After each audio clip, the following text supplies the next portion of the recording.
So, good evening. We are back again. Apologies for the lateness, but lateness is greatness. And you've been robbed of your time like I was robbed of my phone. However, we have a new SIM card. We have the phone. We're sorted. We're back again. Yeah, we get shit done over here. Andrea Berta, mate, FC. But we're -1 today. Bless up, Matty. He's working. He's got to go and get his money, and bless up to him. Yeah, I appreciate him always. Pinned comment is all the lads' links, including Matty's. So make sure you sub into all of them. Yeah, Feliz Año Nueve. Yeah, happy fucking New Year. Happy King's Night. And we got 3 kings right here. Tres Reyes. Yeah, because it's King's Night in Spain, which is basically Christmas and New Year kind of thing wrapped into one for the Spanish. So we have the 3 kings. We have Jezza. What are you saying, Jezza? Yeah, Happy New Year to everybody. Good to be back on this show, as always. Sorry to hear about your phone, mate. That's what it is. But, you know, never put your bank cards in your phone, my friend. You know what I'm saying? Bad. Never do that. Yeah, looking forward to the show. It's good to be back with Kenny and DJB. And we're going to talk about the great Arsenal Football Club that's, well, everybody's telling me the quadruple is on. So I better believe it, don't I? You must believe. DJ, how are you, mate? Happy birthday, by the way. It's DJ B's birthday today. Come on. King has arrived on King's Night for his birthday. You know what I'm saying? So make sure, yeah, for his birthday, all he wants is to be subbed to. So go and sub to him right now. Anyone in this chat, yeah, that is not subbed, and anyone that watches this on playback, firstly, sub to Jezza, because he's the OG, but sub to DJ B. Happy 41st, mate. Yeah, you're cheers, looking buddy. well. Honestly, I don't feel a day older. Honestly, I just, I'm not one for birthdays, to be honest. I'm a little bit of a birthday Grinch, to be honest. Birthdays and weddings, I just don't do. I don't know why. It's just I don't do any it. of them, DJ. I don't do birthdays, weddings, Christmas, anything. So I don't do none of it. No, birthdays and weddings is just not my bag. But it is what it is. But listen, guys, Happy New Year to everyone in the chat. Hope you've had a good festive period or holiday time, wherever you want to celebrate it, and brilliant to be back. First show of the new year, which is always good. 6 points clear. What more can you ask for? So at the moment, everything's on the up, but we're a long way to go, Lee. A long way to go, as we will probably discuss. No, facts. Yeah, big up everyone locked in as well. Make sure you smash the likes here. And if you're watching on playback, hit the hype button. Apparently that helps. So yeah, Happy New Year to everyone locked in. Yeah, this is the first show of the new year, isn't it? Yeah, it is. It is the first show we've done in the new year. Kenny, how are you, mate? You been on your run today? No, I said basically, like, I just want to say to all those content creators, you know, they haven't had any action for a long while. But if you're a Chelsea content creator, a Man United content creator, I think you've got your own material to deal with, because you don't need to talk about Arsenal and admire Arsenal and, you know, wish you were Arsenal. You can actually talk about your own clubs. You know, I'm talking about the ex-copper from Nottingham, who's now based in Manchester, the ex-bank worker who's from Waltham Forest but now lives in Surrey, and the Chelsea fan who grew up amongst Arsenal fans in northwest London on TalkSport. It talks a lot about Arsenal. You can now talk about your own clubs, you know, stew in your own juice, you know, roll around in your own piss, whatever you can do, but you can leave Arsenal alone and leave Arsenal for the Arsenal fans.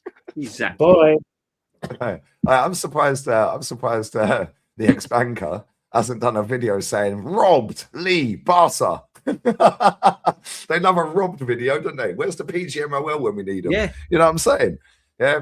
Anyway, on that bombshell, Kenny's coming swinging already. I love you, Kenny. Big up to everyone locked in. In fact, before we get into the Arsenal news, yeah, right? Let's talk about that real quick. Yeah. Amarim's been sacked. The Celtic manager's finally been sacked. Yeah, I don't know how he got that job in the first place. Yeah, they should have just got Big Ange back or kept Martin O'Neill. And obviously Maresca's parted ways as well. But them clubs, forget Celtic for a second, that's a different league. Yeah, big up Gianni, my guy. Bless up. My translator, bruv. Although I can translate in Spanish. Big up But Gianni, man. bless up Gianni every time. And happy birthday to DJB. But in fact, let me start with Kenny and we'll go back that way. Yeah. Kenny, what have you made of that? Because obviously you've probably seen a lot more than I have in terms of interviews, fan cams. I ain't seen any of it. I was obviously busy, yeah. I see the clip of Ruben Amorim basically telling the world he's going to get sacked in the morning. It's like I'm going out swinging. He done a Conte, and then obviously with Maresca, people are saying that it was he left and he had enough. But that's the little line that they just put out there. Oh yeah, he's been mutual consented and all that crap. He basically got sacked because their performances have been shit. But what have you made of them? Because I watched the Man City Chelsea game. Yeah, I thought they were horrific in the first half. Chelsea. Second half, I thought they played really well. And they're going to go and get Rafinha. I told everyone, yeah, Chelsea fans in this chat, you're turning into the blue Arsenal. Yes, man, FC. But what have you made of that, Ken? You're on mute, mate. It's got to be in chronological order.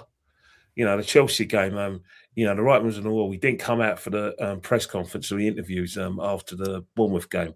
So his mind was wandering elsewhere. He's already linked with the Man City job when his pet leaves at the end of the season. But the thing about it is that when you do work for it, when you're a head coach, that's exactly what you are. You have no dealings with, transfer dealings. You get players forced upon you. You have a list of recommendations. You are the spokesman. You do, protect the good name of the club. But the fact is, with Maresca, is that too much talking, insubordination. It was only going to go one way with him. He needs to realise what Chelsea's about under Clearlake. Under Abramovich, Chelsea is about one thing, three things: the result. Second thing, the result, and the third thing, the result. It was all about winning trophies. They wanted to do it short term, and then the long term sort of objective was to buy players, sell them on for a big profit and use it as their transfer budget. So Chelsea can't be accused of financial doping. Well, under Clearlake, the situation is clear as the night is day. If you're a head coach at Clearlake, you do not question the transfer dealings. You don't question anything else. He's a fool to himself for even accepting it. I mean, not only is he, having to sort of deal with a situation where he can't get the players he wants, he's now dealing with a situation where he's been told by the medical department when he can play Cole Palmer, and then he injured player. That's ridiculous. So when it's the 70th minute, instead of him deciding Cole Palmer's got to go off, the club doctor and the medical department say, yeah, he's time now off. I mean, what sort of nonsense is that? But that's what Chelsea's about. Chelsea's about getting young players with a good reputation, selling them on for a profit. That's all Clearlake about. If they can win a trophy occasionally, then so be it. That's Clearlake. It's not Abramovich's Chelsea. It's Clearlake Chelsea, and it's an absolute joke. Man United is just a joke from day one. Since Sir Alex Ferguson left, he left the club with the league title. But in terms of Amorim, well, he's a fool to himself. His arrogance is breathtaking anyway. I mean, he plays a system where everyone knows it's not working, and then because it's not working, rather than blame himself, he's blaming the board. I mean, he's basically saying yesterday, "Sack me, please, sack me. I've had enough." He's looked at the situation and thought, you know what, everyone was right about Man United, that the club's a mess, that there's lightweights at the club, i.e. people like, Wilcox, Baranda, Slim Jim, even though he talks a good game, Slim Jim. We all know about Slim Jim. He hasn't got, if he had a pair of nuts, it probably got lost in a post somewhere. But Slim Jim, one of the biggest bullshitters in football, he knew what was happening. And, Amorim's got the sack, but let's face it, the problem Arsenal got is that we've got to play these teams. Can you imagine Chelsea being motivated to play Arsenal in the League Cup? Look what happened 28 years ago. Vialli got appointed after Hullet got sacked. Second leg, we're 2-1 up, easy street. They smashed us, absolutely smashed us.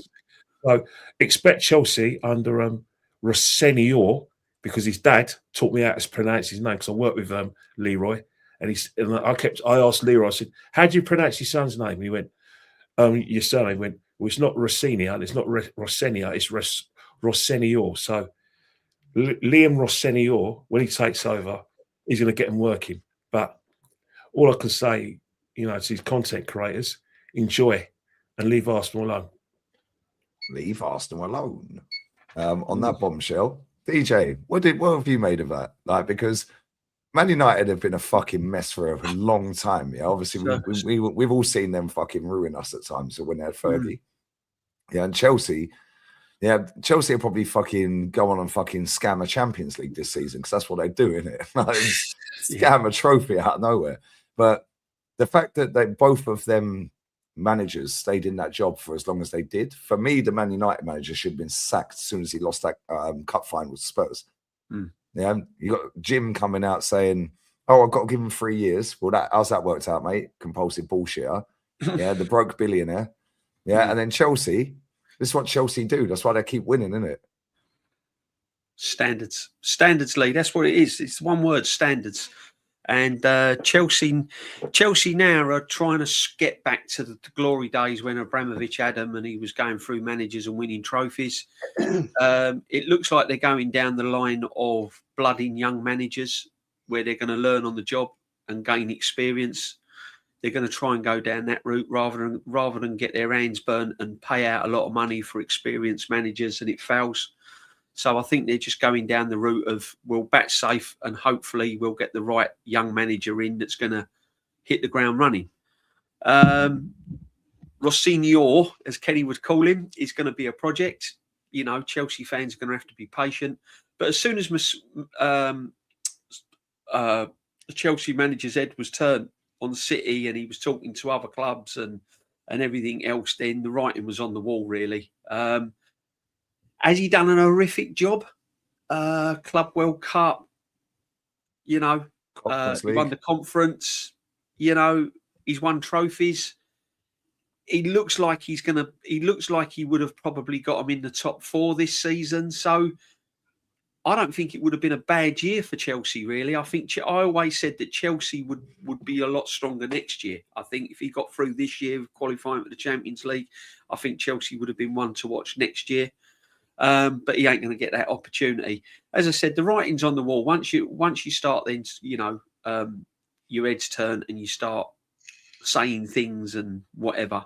Then the writing's on the wall. As for Amorim, a bit like me with Arteta, I was surprised that he went into this season. If I'll be truthfully honest with you, to be honest, he's been an absolute joke. I mean, you've only got to look at the results, the figures, the goals scored, the goals conceded, the amount of points they've tallied up in the seasons that he's been now.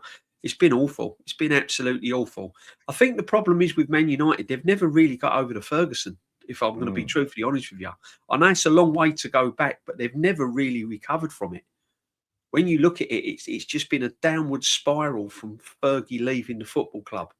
And they've tried to gap fill, the managers they've had since then, they've not really recovered since the Ferguson days. And what they've got to do now, they've got to appoint a manager. And unfortunately, I know it's an old cliche, but they have got to trust the process, whoever comes in. But what do they do now? Do they go for experience or do they go for similar to what Arsenal have done, where ex-player, I don't know, like a Carrick or someone like that come in there and blooding him? It is...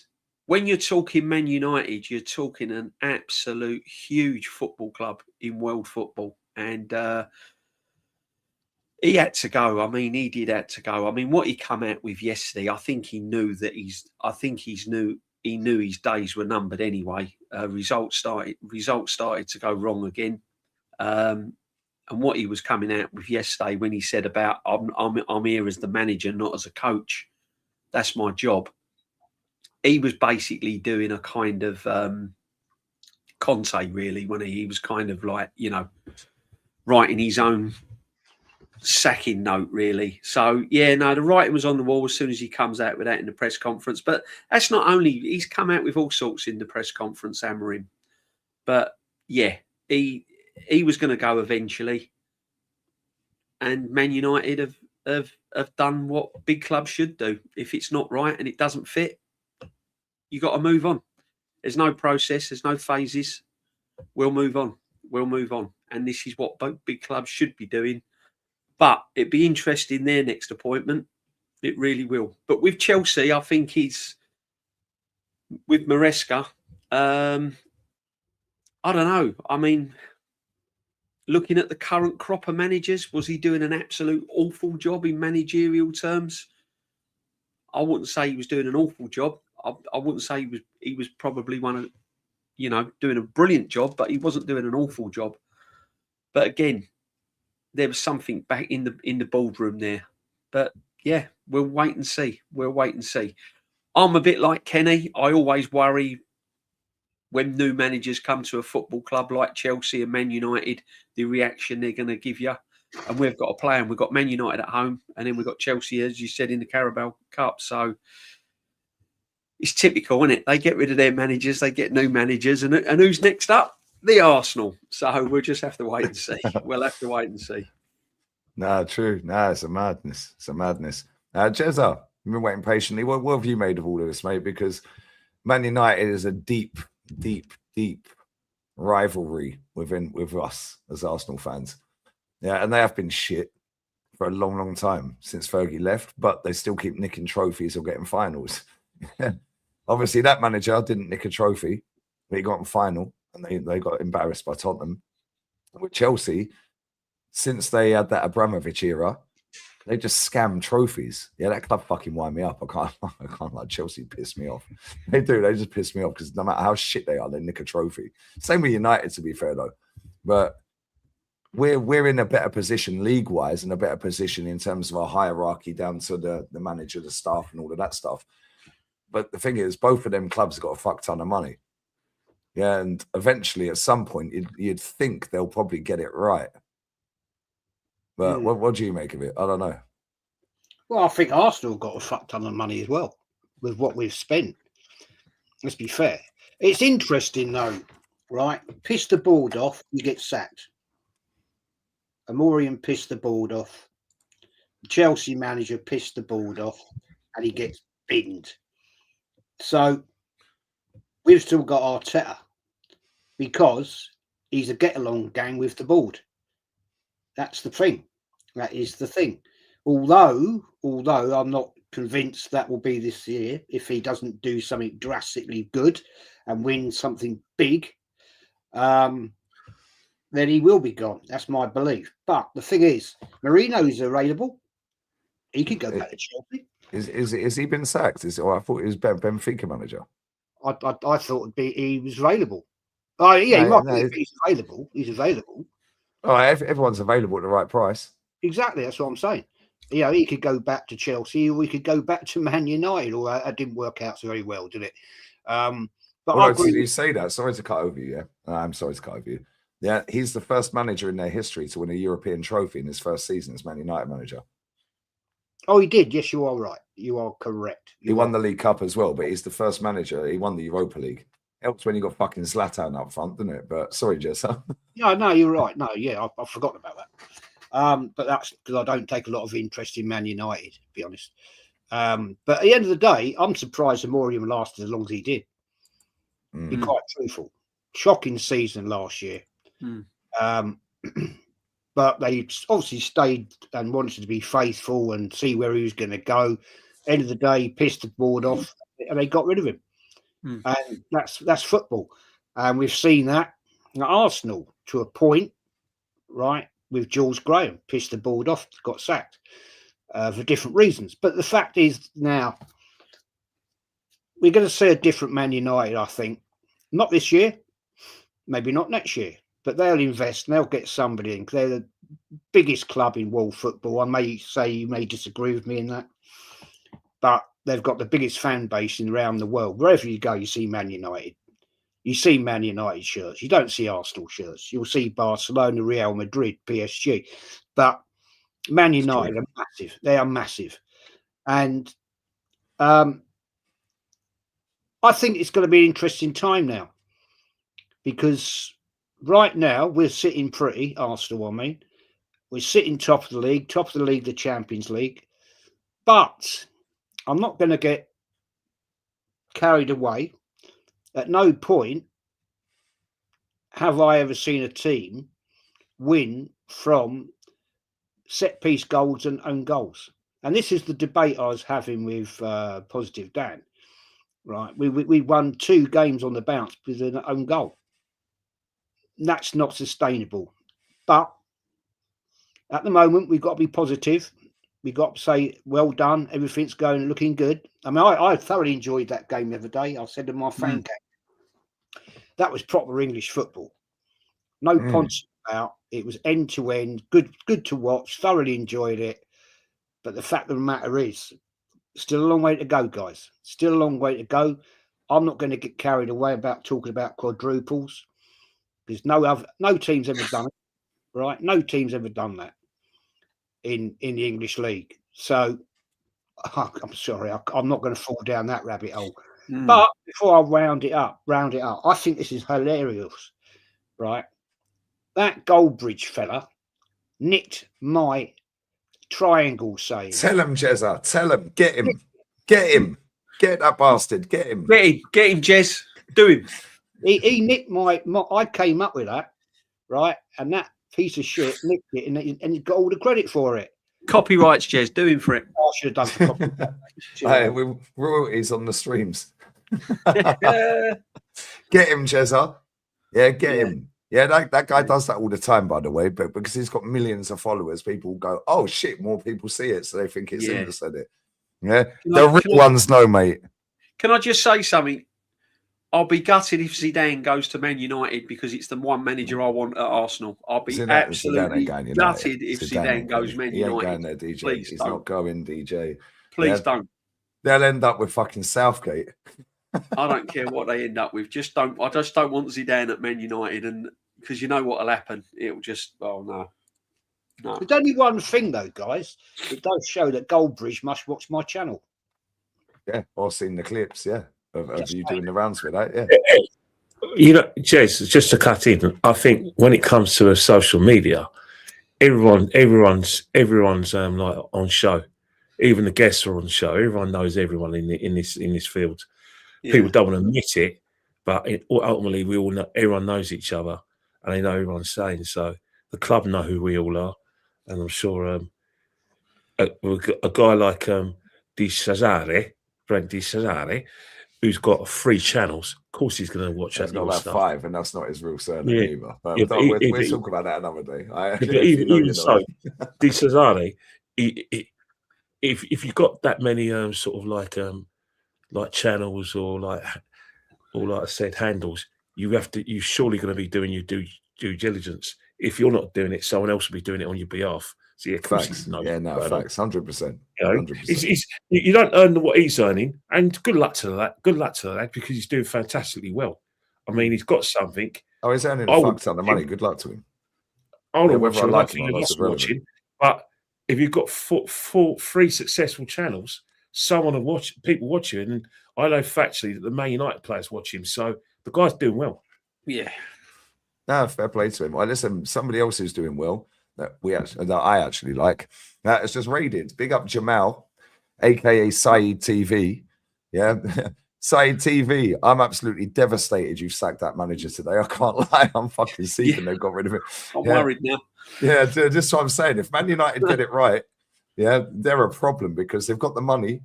Yeah, they've actually got some good players. Yeah, and when I was watching Northside stream earlier, I had it on in the background, and he was saying about his record as manager at Man United. It's like a Bournemouth manager or a Brighton manager, like Bournemouth or Brighton as a club. No disrespect. Actually, fuck them. They don't win nothing. Yeah, F them. Yeah, dissolve the club. Yeah, but I'm joking. Actually, I'm not joking. Fuck them. Right, but his win record, his draw record, and his loss record is an absolute disgrace to English football. For the size of that football club, they're supposed to be the Real Madrid of England. And they were that under Fergie. Yeah, they were a massive issue back in the day under Fergie. The only team that could really get the sign over them every time was probably Barcelona. That's probably the only club that used to pull their pants down. It's probably Barca. And that Barca team was insane. Like, how does Rio Ferdinand get out jumped by Leo Messi in a fucking Champions League final? Like, what's that all about? But then it's Leo Messi at the peak of his powers. Like, but it used to wind me up. All of us, all four of us here, and the chat that are Arsenal as well. Yeah, I'm fuming personally, but Man United, yeah, when they had Fergie, fucking hell, bruv, yeah, like they used to drive me insane. Yeah, and big ups to Wenger, and I'll give Wenger his props. He stopped them doing a 9p. They would have done 9 in a row without Wenger being here. Yeah, unless we found somebody else that could have maybe got over the line a bit more. But either way, yeah, we had a cracking football team back then. Yeah, that's still talked about and will be talked about in 20, 30, 40 years' time. The Invincibles and all of that, the O2s, the 98, yeah. If he hadn't have done that, they would have won 9 in a row. Yeah, it's fucking jarring, yeah, but it's funny. Yeah, it's funny because the fact that their club have gone down this route that they've gone down, yeah, their fucking stadium's a shithole, hence why I refuse to go there. Yeah, their players, they've got some very good players, but they don't pick the best players every week. Yeah, whether that's from the board upstairs, trying to push out Casemiro, trying to push out Kobe Mino, whatever. That club is a shit show. And if they get it right, they will be a massive problem going forward. Yeah, it's just who they appoint next and where they go from there. Yeah, because they got the money, they've got the fan base. Yeah, they've got the revenue streams, like they've got all the marketing and all of that as well.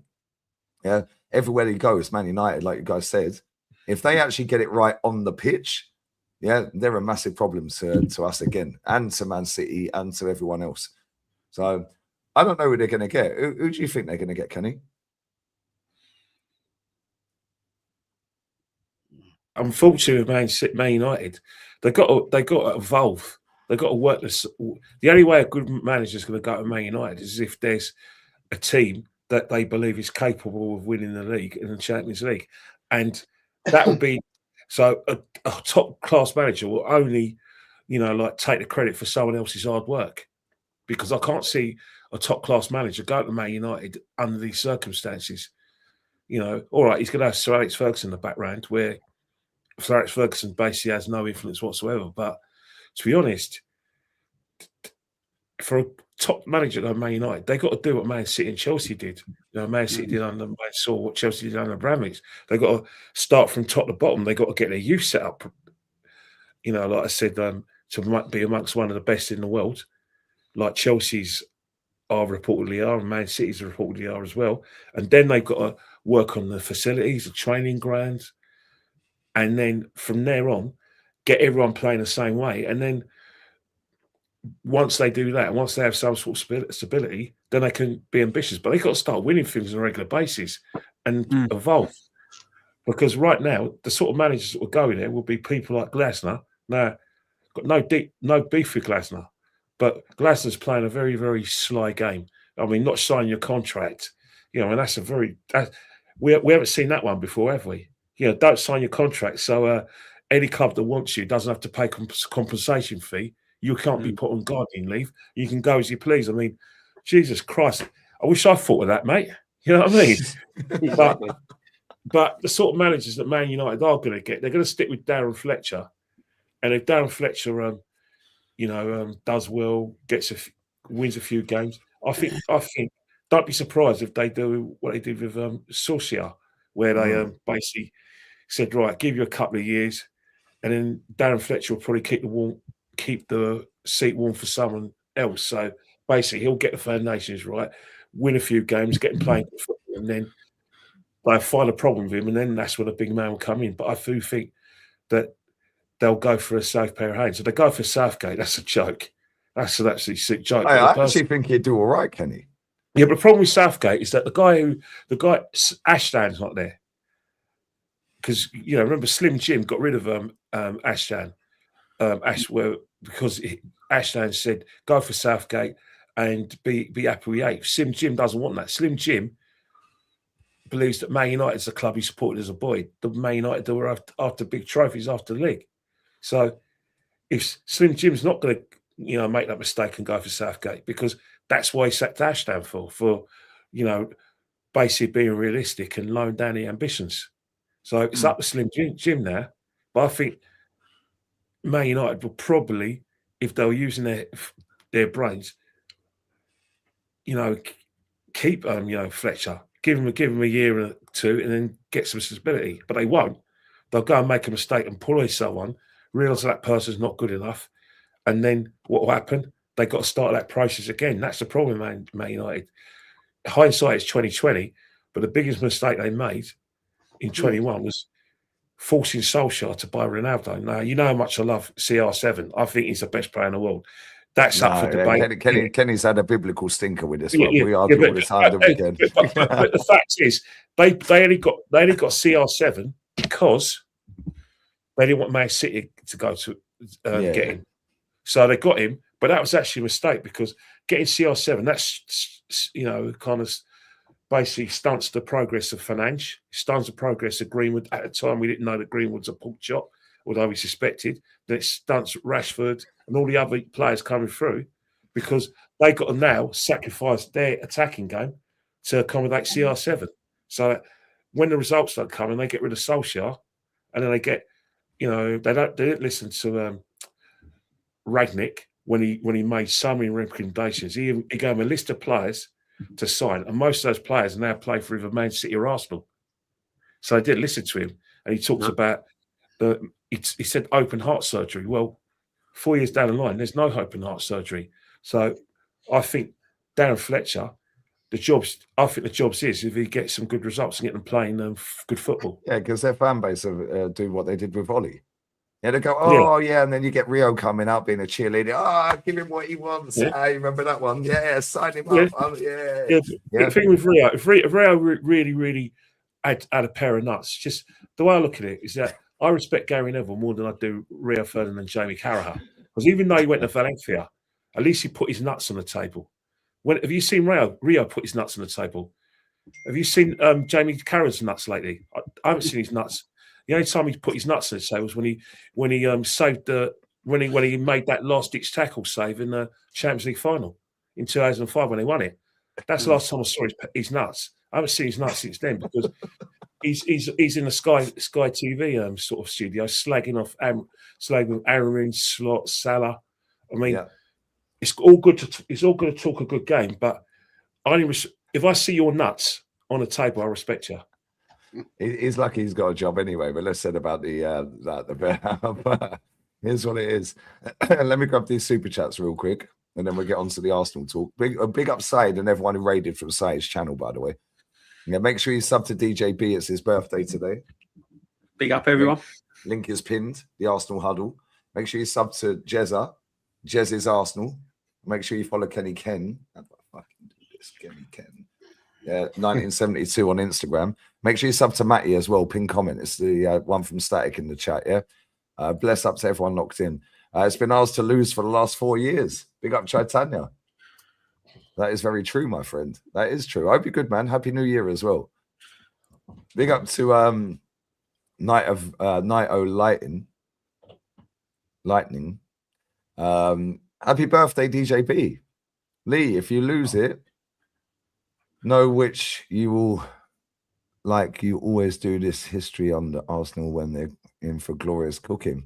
Now, bro, do you know what? Yeah, I say this all the time, brother. Yeah, number one, fuck Chelsea. Big up to you, though. Yeah, and bless up for the super chat, my friend. Yeah, but I'll be honest with you, yeah, my want to win a trophy is bigger than my want to get this manager out of the club. Yeah, so hopefully he wins it. Yeah, but if he don't, bye-bye. Yeah, I want the League Cup. I'll take a League Cup and keep him. Yeah, others on here and in the chat maybe disagree. But at the same time, yeah, I'm not one of these that goes, it's a major. Oh, majors. I would fully take a League Cup and he can stay next year. Yeah, and we'll see where he goes. But listen, we've been in this position before, lads. Yeah, exactly this time 3 years ago. Yeah, after the Qatar World Cup, we were 6, 7, 8 points clear. Yeah, there's people writing off City like it's nothing. We're only halfway through the season. What's pork chops? Yeah, it's pathetic. Huh? Big up to Luke as well. Watching Amarin's press conference after the game yesterday, it was obvious that he wanted to get sacked. 1 billion%. And I said it. Yeah, people were asking me in my comments on the Atleti game. By the way, that Sociedad Atleti game was fucking brilliant. What a game of football that was. So was the Man City Chelsea game, to be fair. I really enjoyed that. And I don't like Premier League. That was a good game. But he did want to get sacked. And I said he'd be gone by today. He done his Conte moment, like we've said. Yeah, smash the likes up. Listen, my friend, I love you always, baby. Mwah. Te quiero mucho, princesa. But Jezza, obviously we went to Bournemouth. Declan Rice to the rescue. And he's probably been our best player this season, because without him in our team, I don't think we're anywhere near, mate. I can't lie. Yeah, him, Timber and Gabby. But if you take Timber and Gabby out, we can kind of scam our way through shit. You take him out the team. Yes, I know we slapped up Villa without him. But if we take him out for a sustained period of time, I don't think we're anywhere near as good. But No. What did you make of the game? Yeah, what did you make of the game coming up against Liverpool? Oh, by the way, just let you know, guys. Yeah, I'm doing a pre-recorded show with Anfield Agenda Craig tonight. That'll be it's dropping tomorrow, but I think I'm doing that at midnight my time. Good job, in fact, I need to text him. Hopefully I've still got his number. But bless up. Sorry, Jezza. Go on, mate. What did you make of all that? And what do you think of the game coming up against Liverpool? And where we are as a club in general? I enjoyed the game at the weekend. I just thought it was a proper toe-to-toe, two teams going for it. They put us into a shot position going 1-0 up. We came back. Two lovely goals from Declan. Interesting. He did that big knee slide. Has he really got a bad knee? Has he really? That's what I said yesterday, yeah. You know what I mean? Weird. Yeah, I don't know. Is that true? Is he really got that bad a knee? Because doing a knee slide like that, I don't get it. Anyway, there you go. It's a good win. You know, it's a tricky little place, that ground. I've never been to that ground. I've been to the old one, but I've never been to that one, Vitality. Maybe one day I'll get there. I don't know. But good win. Good performances. I thought Raya had another nice game. He could do nothing about their second goal. Nothing about that at all. That was a great strike. But yeah, we got Liverpool Thursday night. Isn't it? Yes, Thursday, isn't it? At home, 8 o'clock, I believe it is. You boys will probably be there, freezing your nuts off. Take your sleeping bags. And your hot water blankets and all that sort of shit. Better take that thing with you, DJ. Okay, yeah. I can't plug it in over there though, mate. I tell you. Take an extension lead, you'll be fine. But yeah, I mean, that's going to be a good game actually. I really think that it's going to be a proper game of football. I think it'll be open. Well, they're not going to come. They're not going to come to the Emirates and go down lightly. We know what Liverpool are like, and yeah, I'm proper looking forward to that game. My concern is, I mean, just touching on what Lee said back then about winning the League Cup. It's not enough for me. No, not enough for me. No. Yeah, it's a trophy, it's silverware. Yeah, happy days. With what we've done, what this manager's done with his club, the time he's been here, the amount of money that's been spent, it's got to be bigger than that. Sorry. I love the FA Cup. I love the FA Cup. You know that. You boys do as well. It's got to be bigger than that. It's got to be Premier League or it's got to be the Champions League. No, nothing less. Sorry. Time is time now. You know, it's gone on too long without a big trophy. We've fallen by the wayside too many times. This time, I honestly believe, I do believe he could do it, because we're being a little bit fortunate. Man City have dropped off. Liverpool are, I think, poor, but you know what Liverpool can do with Arsenal. You know how it works, right?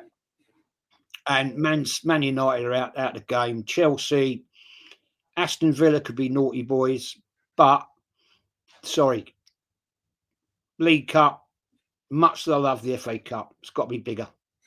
No question. For me. Yeah, no, I agree, Jess. I think, you know, we've had enough now. That he's had his time to improve the squad. We have got a very good squad. There's no doubt about that. The injuries are a problem, and I'm sure we'll suffer more as we run into this. We've got a very tight fixture list the next month. We'll be back in Europe. Week after next, is it? I think. We've got the Yeah, FA Cup. it's Internazionale. Is it in? Was it for 15 days time? Is it Tuesday? Is it on a? It's a Something like Tuesday game, isn't it? It's 20th. Tuesday. Yeah, away. Yeah, Yeah. We've got. Hang on. We've got. Liverpool, Portsmouth away Sunday this week. Yeah, Chelsea. we've got Wednesday. Liverpool. Chelsea. We've got Liverpool, Portsmouth, Chelsea in the Carabao, Forest, 28th of Jan. We've got Carriat or what they and call. then and sorry, Jez, and then Tuesday the 20th of January we've got Inter Milan away, Then Man United. and then we've got And, Man United, United. and then Leeds United. The games are coming like thick and fast. I think the situation is because the FA Cup has got to be one weekend, and because it's all about the World Cup. The reason why we got all these games because it's like making sure that we have the international weekend, so Tuchel gets some time in England. But I think I'll blame that. This is what annoys me, Kenny. Yeah. We have all these bloody international breaks. Then all of a sudden, not just us, but all the teams get a pile up of fixtures. Yeah, Right? I think we tend to get that sort of thing in World Cup in a sort of like major championship years, but this year's been it's been different because we had a sort of like a combination of the TV deal because the Boxing Day game, on the 26th because it's a Friday and our cousins in all four corners of the world want games on a Saturday and a Sunday when he had one game on Boxing Day. So because of that, and because we've got so many like stakeholders to satisfy in terms of TV companies around, you're just getting wall-to-wall football. Do you remember lockdown? Where we basically you had a big block of games but they showed every game live. Well, what we're getting now is it's kind of a lockdown situation where boom, boom, fixture after fixture. That's why I think, we left Declan out against Aston Villa, brought someone else in because I think we're in a situation now where the bosses at the moment are the medical departments, especially our ones. You think about it, we've had serious injuries to Havertz, 2. And we've had a serious injury to Saka, Odegaard, Gabriel Magalhaes. That's 3 clear players, and obviously we've got niggling injuries to Saliba. We've got 1 to Mosquera. It's all about sort of like preservation of health. So that's where Mikel Arteta has no choice but to rotate. He doesn't want to rotate, but he has to. Yeah. But I do think that, Jez, I don't think that we're going to win the League Cup, the FA Cup. I think when Arsenal get into the business end of this season, just like Liverpool did last season, once you get that kind of cushion in the league, you want to see it win the league more than anything else because that's your bread and butter. Champions League, I get where you're coming from, Jez, and I get where you're coming from, DGB. Liverpool got that night in Rome, plus other nights. Nottingham Forest got that night in Munich. Chelsea got that night in Munich. Aston Villa got that night in Rotterdam. All the English clubs have won things. We want our night. We want our night in Budapest. I get that. But it's going to be doubly hard with these fixture congestion to win the Champions League, especially now. Look how many games we got. And then, the only time we get all right, we're going to get to the top 8 of the Champions League, and we're going to get a home tie in March. But before March, we're going to play games thick and fast.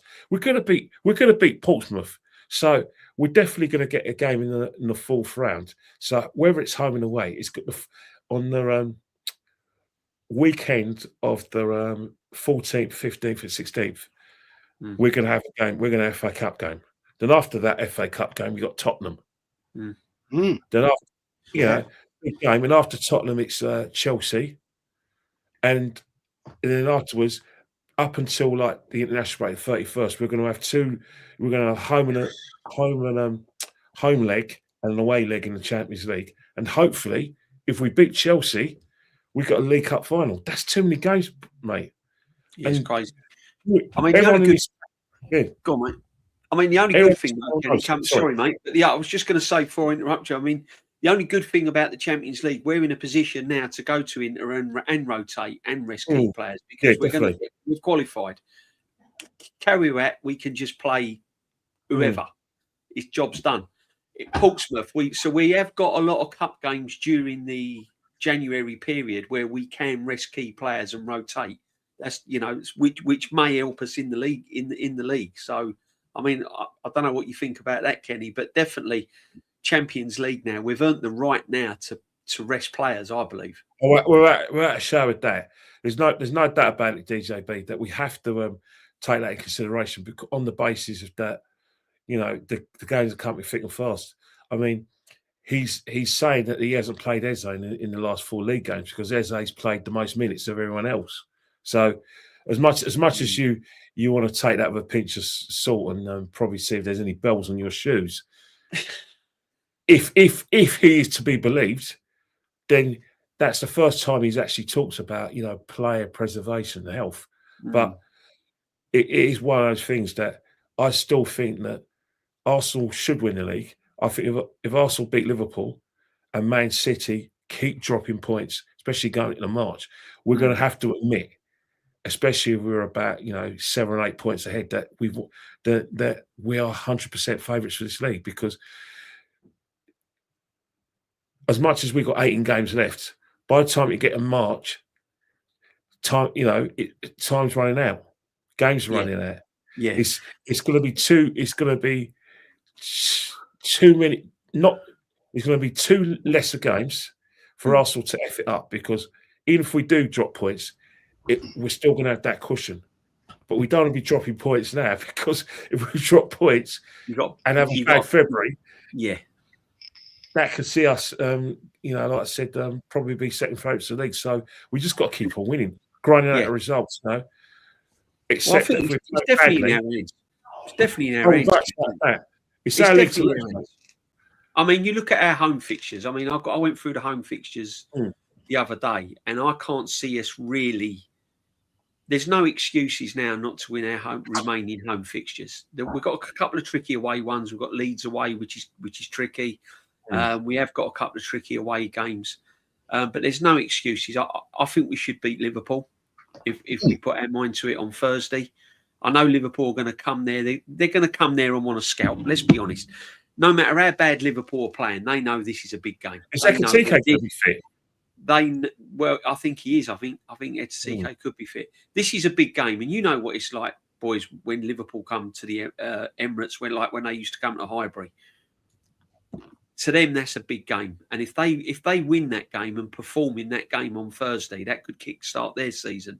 All right, they're not going to win the league, but it could kickstart their season to climb the table and make it a respectable season. So that's going to be a massive game on Thursday. But I think now I am, and I was saying it on my stream yesterday, I'm more about the manager now. It's all what the manager does now. We've got the players. It's not for me. It's not about the players. The players are motivated enough. The players know what they've got to do. They know that. They know there's gold. They know that there's gold now at the end of the rainbow for them. So it's all about. It's literally down to what the manager does and how he manages this team from now on in. DJ, can I just definitely ours to lose now? I reckon definitely. Facts. The thing is, DJ, I've always said, right, over all the years, and all of us here have watched football for a long, long time. When it comes to Man United, Liverpool, form just goes out the window. Oh yeah, it's not about. It's about on the day. It's a cup final, isn't it? It's a one-off. It's a one-off, and that's what it will be like Thursday. But But listen, I mean, as I said, if this manager for me now messes this up, for me, if he's still there next season, I haven't got a clue what to do. And I am with you, Jez. I think if you look at the bigger picture, you look at the money that's been spent, you look at the processes, the phases, what managers have fallen by the wayside at bigger clubs like Chelsea and Man United that we've been speaking about. This guy's got away with all of that. It was the Champions League against Real Madrid that I think kept him in a job last season or helped keep him in a job last season. When you take all these permutations and fans saying best in the world, top 3 manager, some were saying the best manager, best coach, and everything else. When you add all of these permutations up, for me, it's Premiership or you walk. I don't care whether you win whatever cup you win. The Premiership for me is something now that this club needs in the bank, and this guy has had every single opportunity to win this Premier League. Because for me, if he doesn't win it this year, he ain't ever going to win it. He ain't ever going to win it. Nah. Yeah, these teams are not going to be a shit next season. But what I'm saying is, if he doesn't win it this year, he ain't ever going to win it. So what's the point of keeping him, even if we do win the Carabao Cup? Because he ain't going to win the Premiership, and that's what we want. We want the Premiership. As much as I want silverware, as much as I want a trip to Wembley, I'll be gassed if we won the Carabao Cup, FA Cup. Of course I will. I'll be over the moon. But for me, it's not enough. I just feel now he's in the position, this manager. He's put himself on a pedestal. All the fans have put him up there. All the fans have put the team up there. The team want to sign for him, apparently. The only reason why they're at Arsenal is because of Arteta. The media have gassed him up. Ex-players have gassed him up. Pros, you name it. He's had the whole shebang. For me, if he doesn't win the Premiership, he's got to go. And as well, there's no excuses now. No excuses. You just summed that right up. You just made the biggest statement there. And I totally 100% endorse what you just said. If we were to win the Carrier Bag Cup, right, and Lee also made the statement, Man United, Liverpool, Man City, Chelsea aren't going to be as shit this year as they have been. Next year, it's going to be even harder. Yeah. So, yeah, this is the point, right? If he wins that League Cup, right, and wins nothing else, we're going to go into another season of bollocks. Nothing but the same old shit we've seen for 6 years. So that's my point, Lee. Yeah, that's my point. It's not the League Cup's not enough. No, I hear all 3 of you on that. Yeah, I hear everyone in the chat on that. Yeah, for me, I just want a trophy. I'm so fucking bored of sitting there every year. I want a trophy. And the thing is, people always say we're negative. Well, was we negative after Leeds, Forest, Tottenham, Bayern Munich? Was we negative after the Aston Villa game? Was we negative after all these wins that we've had? No. Yeah, the only time I've really had a meltdown this season, was probably Chelsea and Liverpool. Yeah, was we negative after Atleti? Yeah, we've been very positive this season, but at the same time, when we've had a meltdown, it's been few and far between. It's been literally, no, I've had enough of that. Yeah, and I'd seen enough against Chelsea to go, yo, this is probably why we won't win it. Look at the state of Chelsea Football Club in terms of the way they're playing and that, yeah? We drew with 10 men against them. They're getting a new manager in there. We got them in the League Cup 2 legs. One of them legs is this month. We got 8 more games this month. We've got Man United. We've got Liverpool in a couple of days. Yeah, we've got Man United this month. We've got Chelsea this month. Yeah, we've got Inter Milan this month. Yeah, and if I'm this manager right now, I know he wants the major. That's what everyone calls it, the major. For me, a trophy that's a professional trophy is a major, like the League Cup. I hear your arguments against it. 7 years it'll be nearly. Yeah, blah, blah, blah. I get it. I totally get it, yeah? But at the same time, this is where this guy has to earn his money now. Because Declan Rice, I don't know why the fuck his knee sliding on the second goal. Yeah, his knee's shot to bits. Yeah, he's run himself into the ground for this club. He's going to go World Cup. Then he's going to come back and have to do it all over again. He's going to have a 3-week break and he's back again. Yeah. So at some point, we need to rest this guy because we can't expect him to do exactly the same again next season. Look at Bukayo Saka. Now, there's 3 games this month where we can rest this guy. Inter Milan, as Kenny would say, Internazionale Milano. Yeah, because his Italiano is perfetto, grazie. Yeah, but we need to rest him in that game. But this manager's ego is so big, he won't, because he wants that number 1 spot at the end of the group stage. So he can say, well, see, PSG bench told me we're the best in Europe. He wants that because it's in his head. The second game we can rest him is Portsmouth. Yeah, Portsmouth, he shouldn't even be in the squad for that game. He won't play against Portsmouth. Third game is Kai Rat. There's 3 games we can drop him. But hang on, Yeah. what about Chelsea though? Don't you? And no disrespect against Chelsea, I think even if we had our best team against Chelsea, They're a problem. they're going to always. raise their They're game. fucking. I hate that club. Yeah, I know. Fucking Yeah, hate but Chelsea. the reason, you know why? You know the real reason you hate them, Lee. The reason why you Because hate that's them, what we knocked Highbury down for, Kenny. To be them. no, Lee. What you hate about Chelsea, and subconsciously you don't even know it. You know that despite all the turmoil Chelsea go through, all the nonsense and all the laughing emojis you have about Chelsea, you know that it's highly likely come May, they're the ones who will be lifting a trophy because they'll find a way. Even against us, I think if we play our best team, there's no guarantee that we're going to go to a bridge and play them 3 weeks later at the Emirates and beat them, because I wouldn't be shocked if Chelsea turn us over in the semi-final. I wouldn't be shocked. Not because I think we're shit and they're well beaters. It's just that Chelsea just have this bounce back ability. They basically do not believe they'll beat. Yesterday, the first half, they got murdered. But in the second half, when they bought the they fucked City in that second half. They should have won in the second half. I know, but you know what I mean? And it should have been 3 or 4 down at half time, innit? Let's be real. Exactly. When they brought the lap on, it was like they were basically like getting behind City, and City have to do a lot of like last ditch defending. All right, they had injuries to centre halves, but they were murdering City. Yes, City that was levels a of problem. traditional game of 2 halves. Yeah, that was a proper, because first half City battered them. I watched it.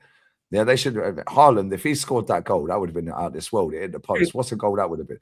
Yeah, but the second half, it was the other way round. It was almost like fucking they changed shirts. And they had no It was like, what the Casado. fuck? They had no Casado as well. He suspended. Kenny, when we played them and drew with 10 men. Sorry to cut over you, right? When we played them with 10 men, Caicedo got a red card.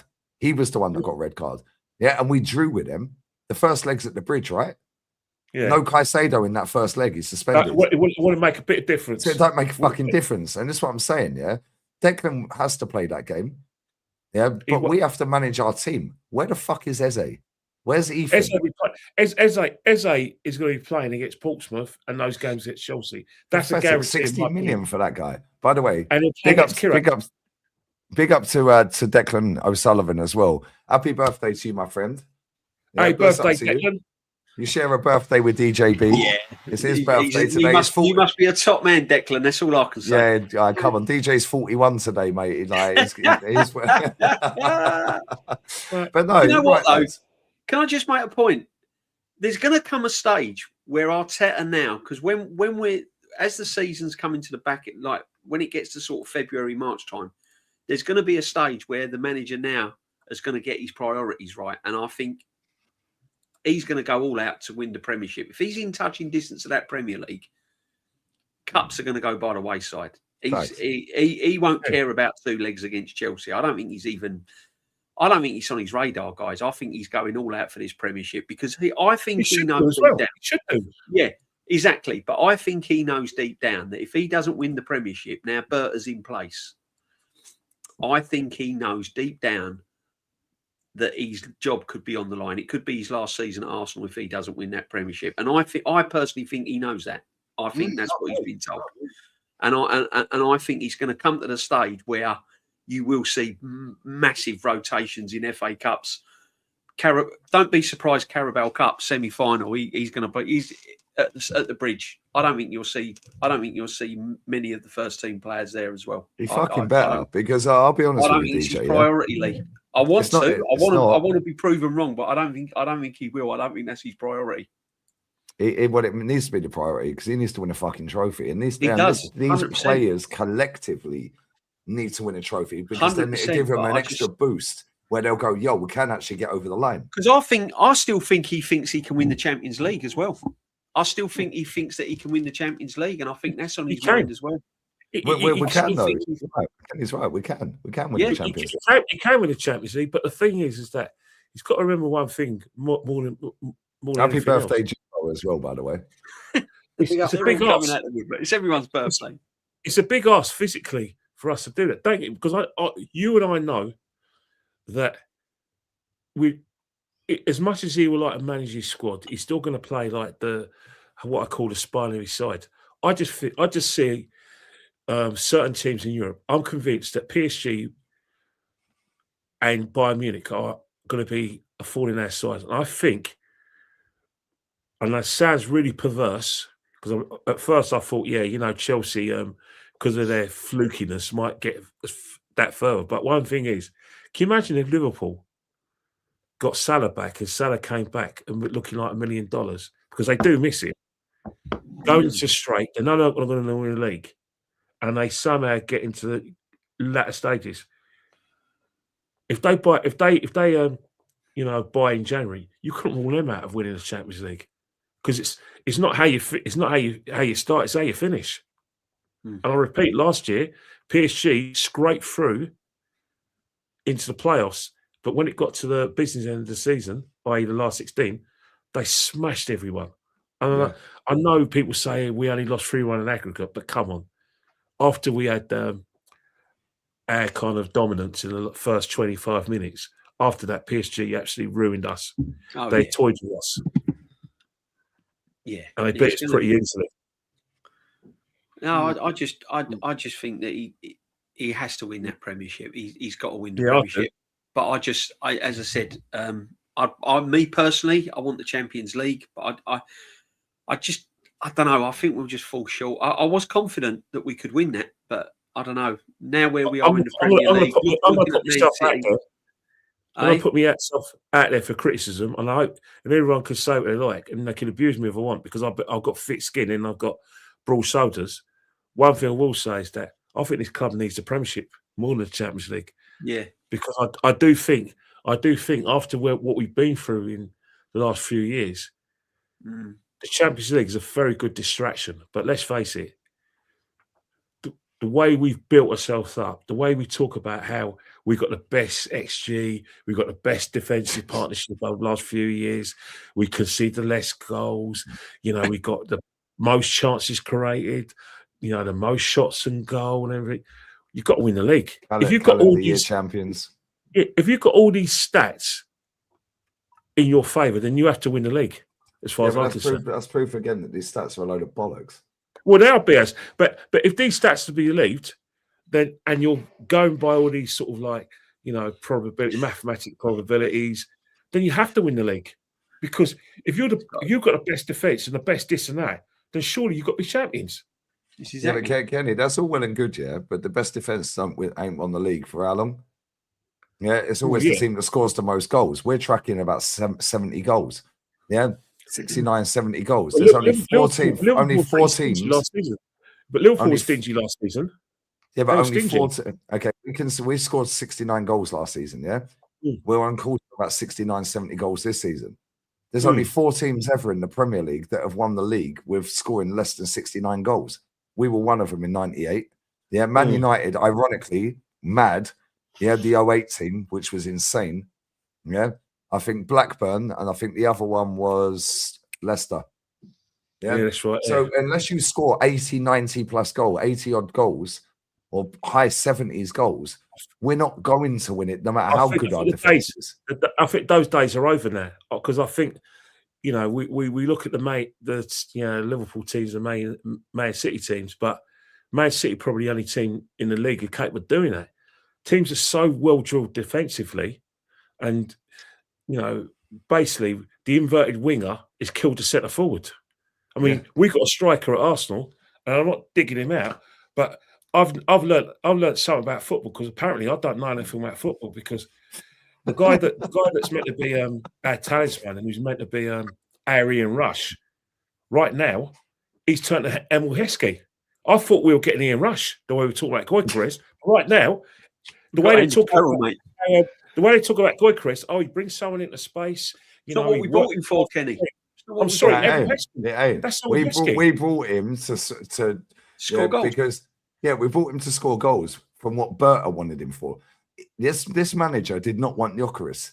This manager did not want Madueke. He did not want Eze. I hear you, but right now we are now beginning. Apparently, these young fans who haven't beaten Arsenal, who probably never go to games, are now going on things like TikTok, Instagram, and any social media handle, and they have now given us a clinic in football.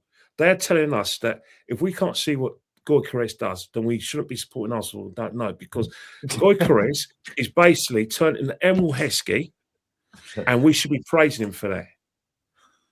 I Really? don't get it, guy. Honestly, I don't get it. I'm not wholly blaming Gorkarez. You know, the part of me is blaming the system. He's been and shit. Let's not just be real, but it's not. let's be honest. A lot of the blame is on Gorkarez, but however, I just think it's the wrong fit. I just think he took the wrong job. I think it's the wrong fit. Unfortunately, it happens. With this manager. The amount of players over the years that go to football clubs and don't get on with the system, don't get on with the manager, just don't get on with the players around him. The midfield players don't suit him. It just happens. And unfortunately, it's just happened to Gorkarez so far. I'm not throwing him out the window, but what I'm saying is it's just the wrong club. It's just the wrong club. He could be if he was sorry to cut in. First and foremost, bless up my boy Yamin, yeah. This is the Kai Sanat lookalike. That's DJB. Happy birthday, DJB. That comment down there, bless up my boy, brother.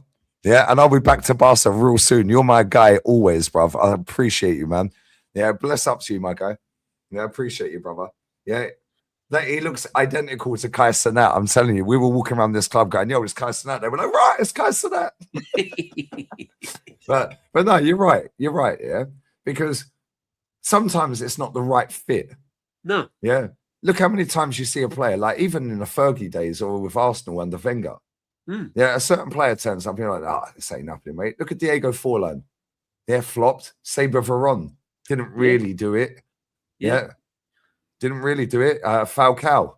Shevchenko at Chelsea. Shevchenko, yeah. Crespo. None of them. These are top Torres top at Chelsea. Torres. That's what I'm saying. Happens. There's so many top players. Di Maria's another one at Man United. Yeah. That's the only club he ain't won a trophy at in every year he's played football. He's won a trophy every year he's played football, apart from Man United. Yeah. That was telling right there. Yeah, that was the start of the end for Man United. Yeah. The fact Di Maria can't win a trophy there. I mean, it just happens. It doesn't make him a bad player because he could leave Arsenal and then go and score 20 plus goals somewhere else. If he was up front for Aston Villa, they'd be top of the league comfortably. Yeah, because the way Aston Villa play football and set up for their striker and set up for their attacking players. Yeah, let's not forget. Right. This is why we don't get carried away and people say we're negative, right? Let's not forget 15 games ago or 14 games ago or whatever, Aston Villa were getting relegated. Nuno's a scrub and he's shit. Yeah, now all of a sudden, they're 6 points behind us, mate. Yeah, that's how quick it changes. And their striker, Watkins, has fallen off a fucking cliff for about 2 years. If they had Gyökeres up front the way Aston Villa play football, they wouldn't have not scored a goal in their first 4 or 5 games. Yeah, they would have won a couple, maybe 3 or maybe all of them. They would have won at least one, let's be real. Yeah, so it'd be 3 points behind. If they'd won 3 or 4, if they'd won all 4, they'd be top of the league by 9 points. Is Gyökeres elite? Sorry. Is Gyökeres elite? Yeah, I think he is. I think his movement's insane.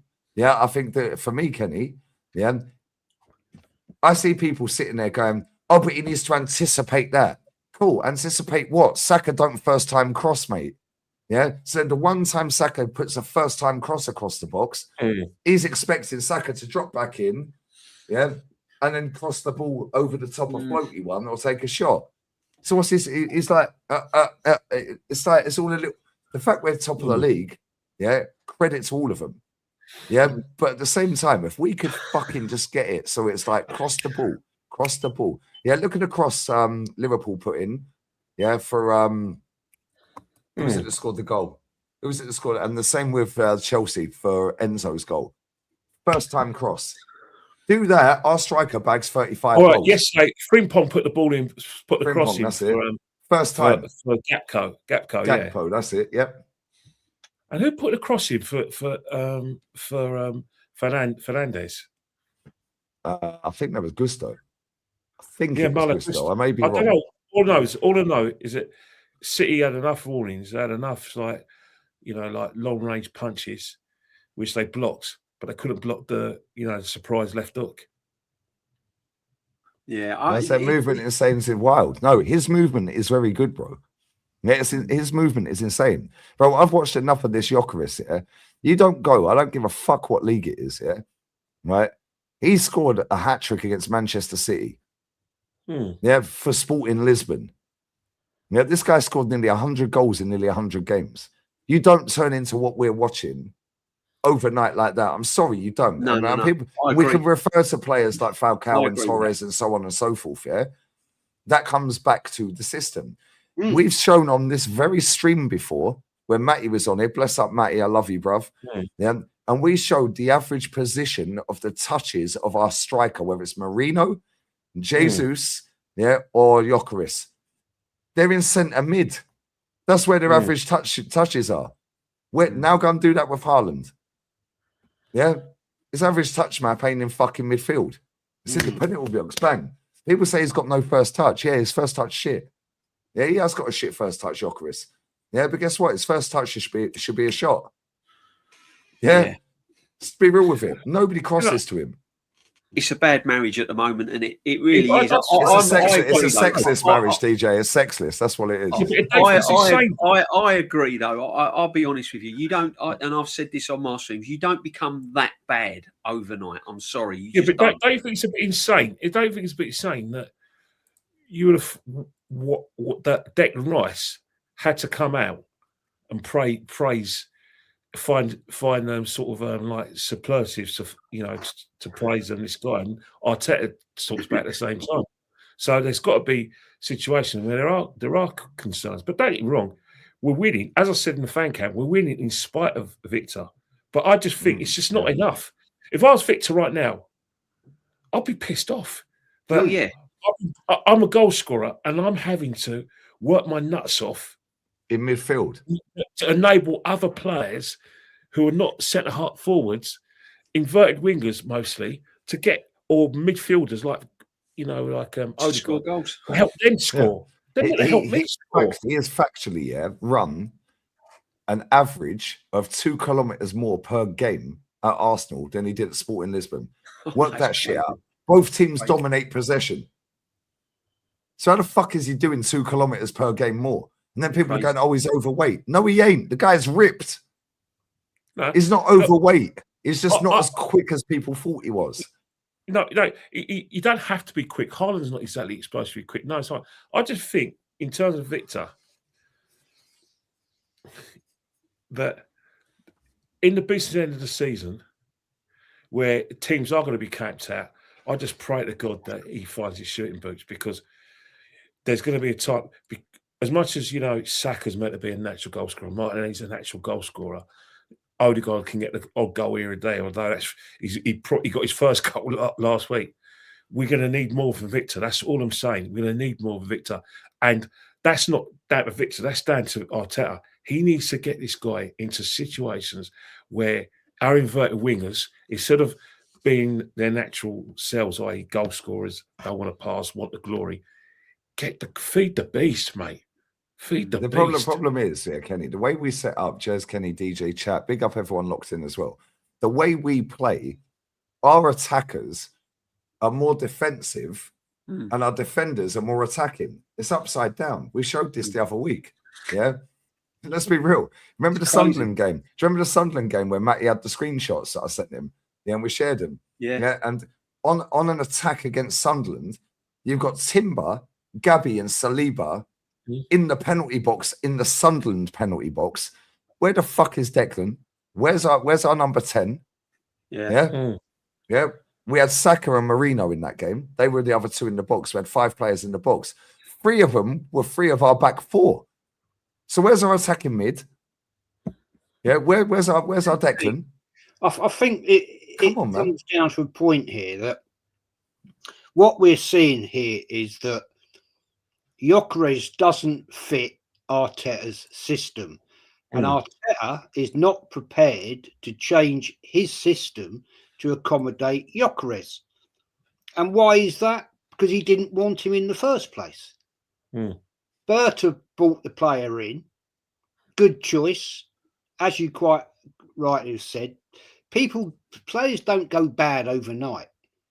No, right now, he doesn't suit the system, because this manager is so arrogant, he won't change it to accommodate him.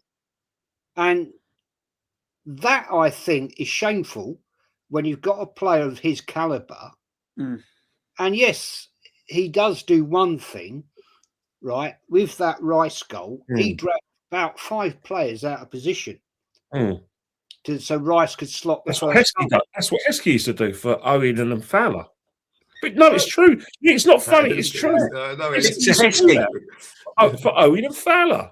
It's true. And, It's true. It's a Heskey. He said that when he was at play for England. And Yeah. all I'm saying is, one It was thing, his job. Shields 1000, you are right. Erling is quick, but he's not like, he hasn't got the explosive pace. He's not an that I was- Mbappe level rapid, but he's you know what I mean? deceptively fucking Erling's quick. a strong like that. runner. He's not really quick, but he hasn't got kind of the sort of like Salah and Mane pace. Shields. I just, the bottom line is when Havertz is back fully fit. I don't know if he's going to be in the squad against Portsmouth. Rumours had it that Havertz could. I don't know, but I think he's going to come straight back in. And this is what's worrying when we're talking about the leagues in our hands. And I said it earlier on the stream. I said it's not about the players now; it's about the manager. It's what he does tactically. It's what he does rotationally. It's how he looks after the squad now. It's in our hands. We're 6 points clear going into January. We've got the players. We've got the squad, blah, blah, blah. The problem is now is that we know that this guy is going to bring Havertz back in like he has Odegaard, and he's going to revert back to what never got us over the line last season. And that could be his downfall, unfortunately. 100%. Let me grab these super checks. Big up Declan, man. Thank you, gents. 62 today. But apparently it's only kids that watch my channel, mate. Yeah, bless up to you, brother. 62. My guy, lifelong Irish. You know what, Declan? You're a real Irishman, not like Declan English.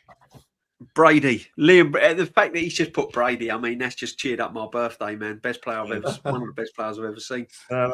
Declan O'Sullivan, he lived up to the name Declan. He didn't switch and decide he was English. You're never going to let that go, are you, Kenny? No, I'm not. So we won't get him started on Cesc.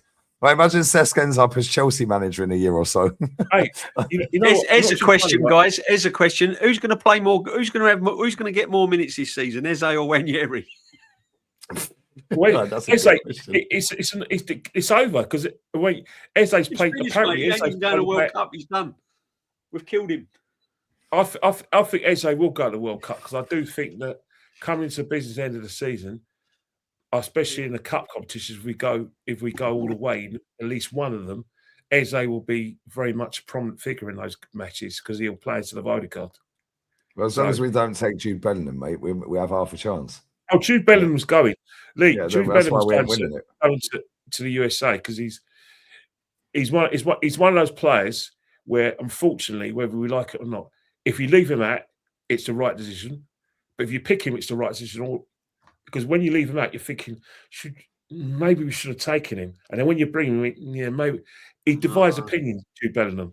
Yeah, because he ain't no good. His first touch leads to a fucking tackle. Yeah, it's fucking awful. Yeah, but he scans goals. No, he ain't a kid. No, he ain't a kid. He plays for the biggest club in the world, Kenny. I know. Kenny, he's played football professionally since 15 at Birmingham. Yeah, and he still plays like he's a 15-year-old. That's the problem. He hasn't. Yeah, and that's the thing. And this is why he's no good. Because Morgan Rogers is a better footballer than him. Foden's a better footballer than him. Eze's a better footballer than him. Yeah, because Morton's a better footballer than him. Fucking, who's the other lad that play? What's his name? Plays for Forest. What's his name? Oh, Morgan Gibbs-White. No, yeah, well, he's a better footballer. The other midfielder, what's his name? Oh, well, Hudson-Odoi? No. Elliot Anderson. Yeah, because he's a footballer. You know why? Because they're coached. Because what's happened is that they follow a sort of like footballing education where they're coach players. Well, this guy, for some reason, he's allowed to just be off the cuff. When really and truly, he needs proper coaching. He needs because his PR is off the fucking charts, Kenny. Yeah, but that's down to his dad, Mark. Yeah, his market. Well, let's say about him. Yeah, because he's ex-Old Will as well. Let's move on. Big up, Declan. Happy birthday to you, Declan. Yeah, big up to Black Crow as well. Black Crow. Time to win the league or fold the whole club.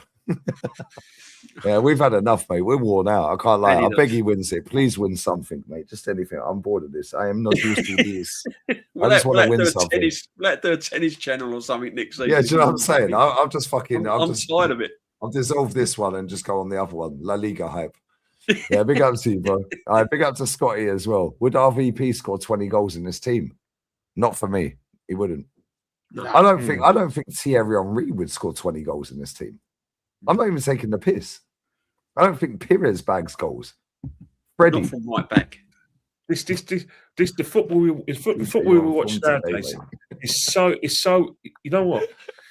The football we watch nowadays is you're seeing the fittest players you're ever going to see, and you're seeing like better defenses, like crossing defenses are better, but in terms of entertainment, it's not entertaining. It's not entertaining. Yeah, but Kenny, entertainment is winning trophies, isn't it? Right. Yeah. So yeah, you want to go, yo, what a great game. The Man City Chelsea game was insane. Yeah, the Sociedad Atleti game was insane. I'm so glad I picked them 2 games. Yeah, well, actually, I didn't pick the Man City game. I watched it. The other day. Reason why it was entertaining because Man City knew because we won against Bournemouth, they needed to take the game away from Chelsea, create chances. Don't take the shackles off without a shadow of doubt. So there's nothing. So I understand that. In the second half, Chelsea are goal down. They think they've got nothing to lose because Man City just can't put it to bed. So that's why you saw an exciting game of football. But that's not the norm, though. You know what I mean? That comment is great, by the way. Go on, Kenny. Sorry, Lan. Sorry. All right, you look at the games that we saw on New Year's Day. We had all draws. We had a 0-0 at Sunderland, the Man City. Obviously, that was quite a good game. But the 0-0 at the GTAC Stadium, Spurs versus Brentford, is horrible to watch. Very boring. And then Leeds versus Liverpool. I think was it Leeds versus Liverpool that game? Very, very boring. Leeds. Enough said.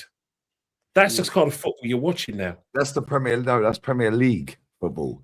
Because when you watch La Liga, when you watch Bundesliga, when you watch Serie A, social. Sorry, mate, I can't do that. Yeah, but at the same time, like, me and Matty sit there and we DJ, you've been there, yeah. When we've watched the Belgium league, yeah, we watch all these other leagues. Oh, but there's farmers leagues. Cool. We got Samba Lakonga on more goals this season than fucking our captain, mate. Samba Lakonga. Yeah, oh, but they're shit. Yeah, it's still relative to the competition you're playing against. So he's shit. Yeah, cool. He may be shit, whatever. Yeah, but all the players he's playing against are on the same level there or thereabouts. Same with the Prem. Yeah. For me, yeah, what sums up this league, the most, right, is the fact that Liverpool are 4th. Liverpool are 4th in the fucking table. That tells me all I need to know about this league. Well, Man United are only 6th, aren't they? That's what I'm saying. Chelsea are 5th, Man United 6th. Yeah, this league's shit. This league is absolutely horrific. And if we can put a run together of 7 straight wins, we'll be about 12 points clear. Yeah. 15 points clear. But that's what happens. Yeah, but that's what happens in football, because what's happened is that when you have 3 points for a win, you could be shit for 2 games. You go on a run and win your next 3. You're there because that's the way football is that, unfortunately, there isn't a top 4 anymore. There's only a top 4 or top 6 in name. You take out Arsenal and Man City and maybe Liverpool. The alleged members of the other 3 members are beatable. You know full well that Aston Villa, who's not part of the top 6 traditionally or top 4 what it was before, they're going to finish higher. They're going to finish higher than members of the alleged top 6. So the gap between the top 6 and the rest is minimal now. It's probably not there no more. This is a great comment as well. Yeah, you're spot on, Kenny.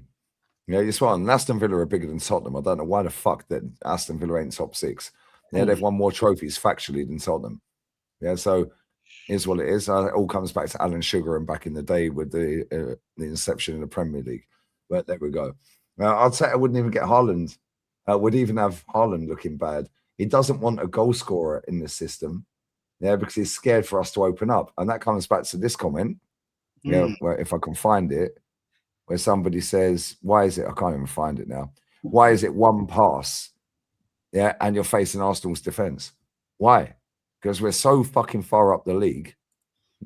So far up the pitch that all you have to do is just play quick football on the ground, or just one over the top ball and bang, you're in. Look when we played Bruges, yeah. Yeah, that Forbes, who came through City Academy, he caused us untold dramas. Why? Because they moved the ball quick across the ground. Yeah, and now he's quick, he's tricky.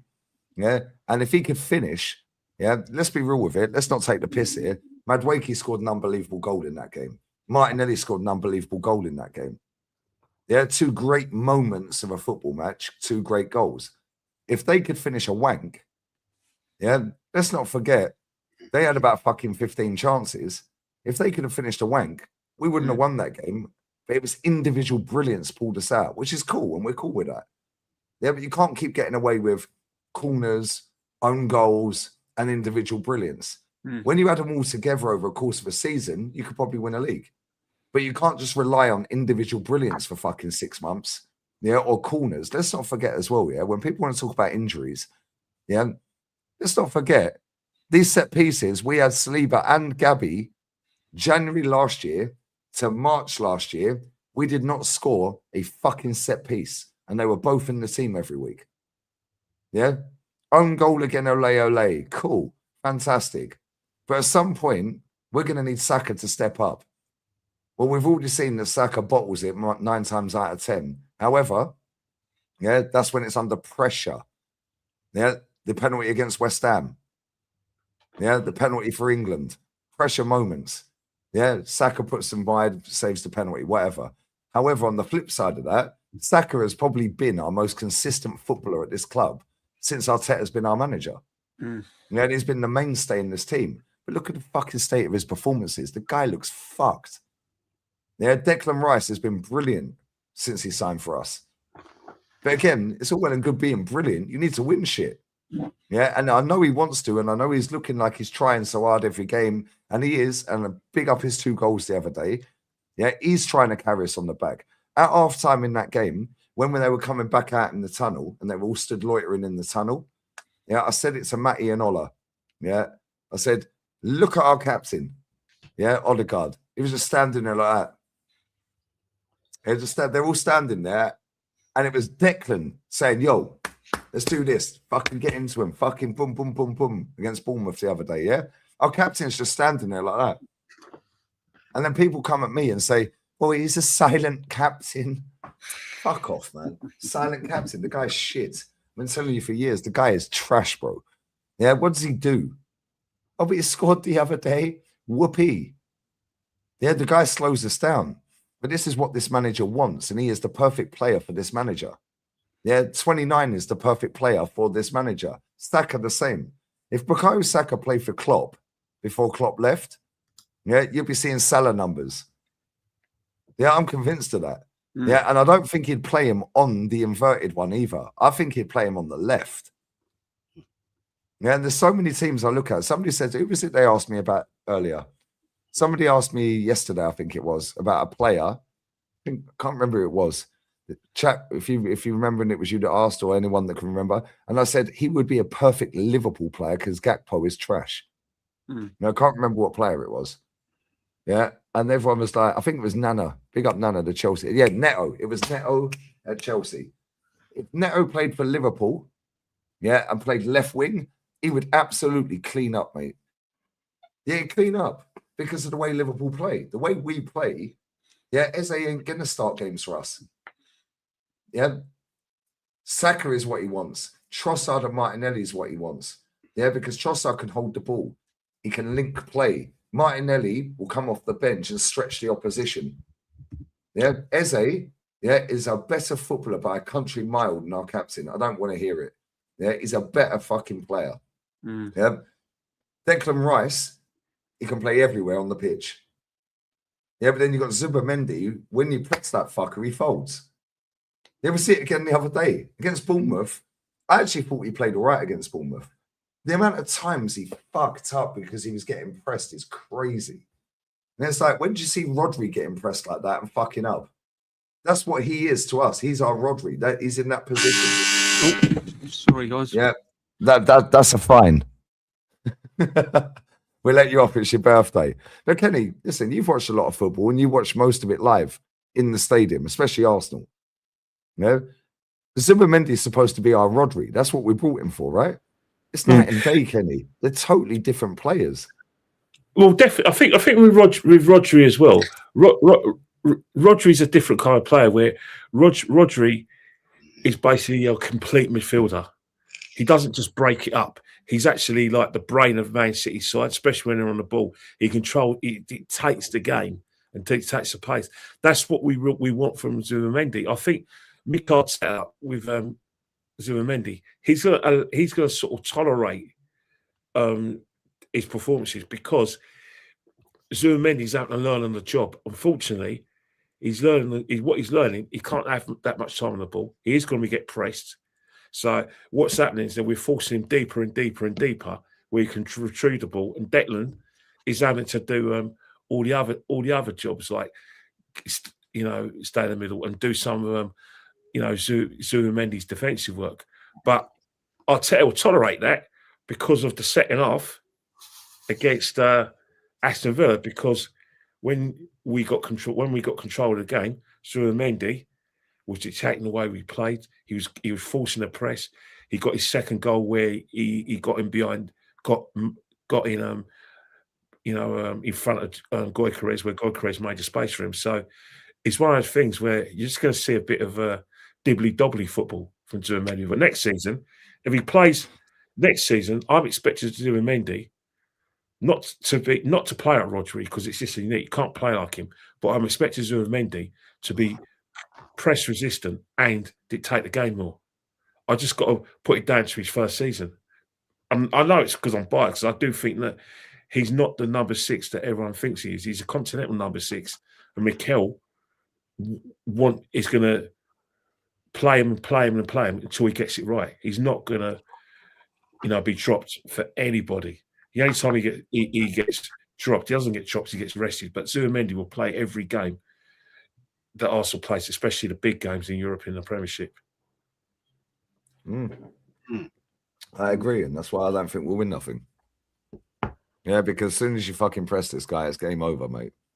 All right, big up to everyone locked in. Obviously, we'll move on to Liverpool. We got them on Thursday. Obviously, today's Monday. Bless up to everyone still in there. It's nearly 6:50 in the building. Make sure you sub to all the lads. Big up to everyone who has already. Make sure you smash the like button up. Big up for all the super chats as well. Jezza, we have a good record against Liverpool at home. And Liverpool have fallen off a cliff this season. However, it's not an easy game. No game is easy right now, yeah, when you're Arsenal Football Club and you're 6 points clear with all eyes on you when you've bottled everything for fuck ton of years. Yeah, and we're still playing with no pressure, really. Yeah, but we have to beat them, right? Anything less than a win is a fuck up. Well, look, I said earlier to DJ and Kenny, when it comes to playing Liverpool, Man United, throw the form books out the window, right? They're two of the biggest games of the season.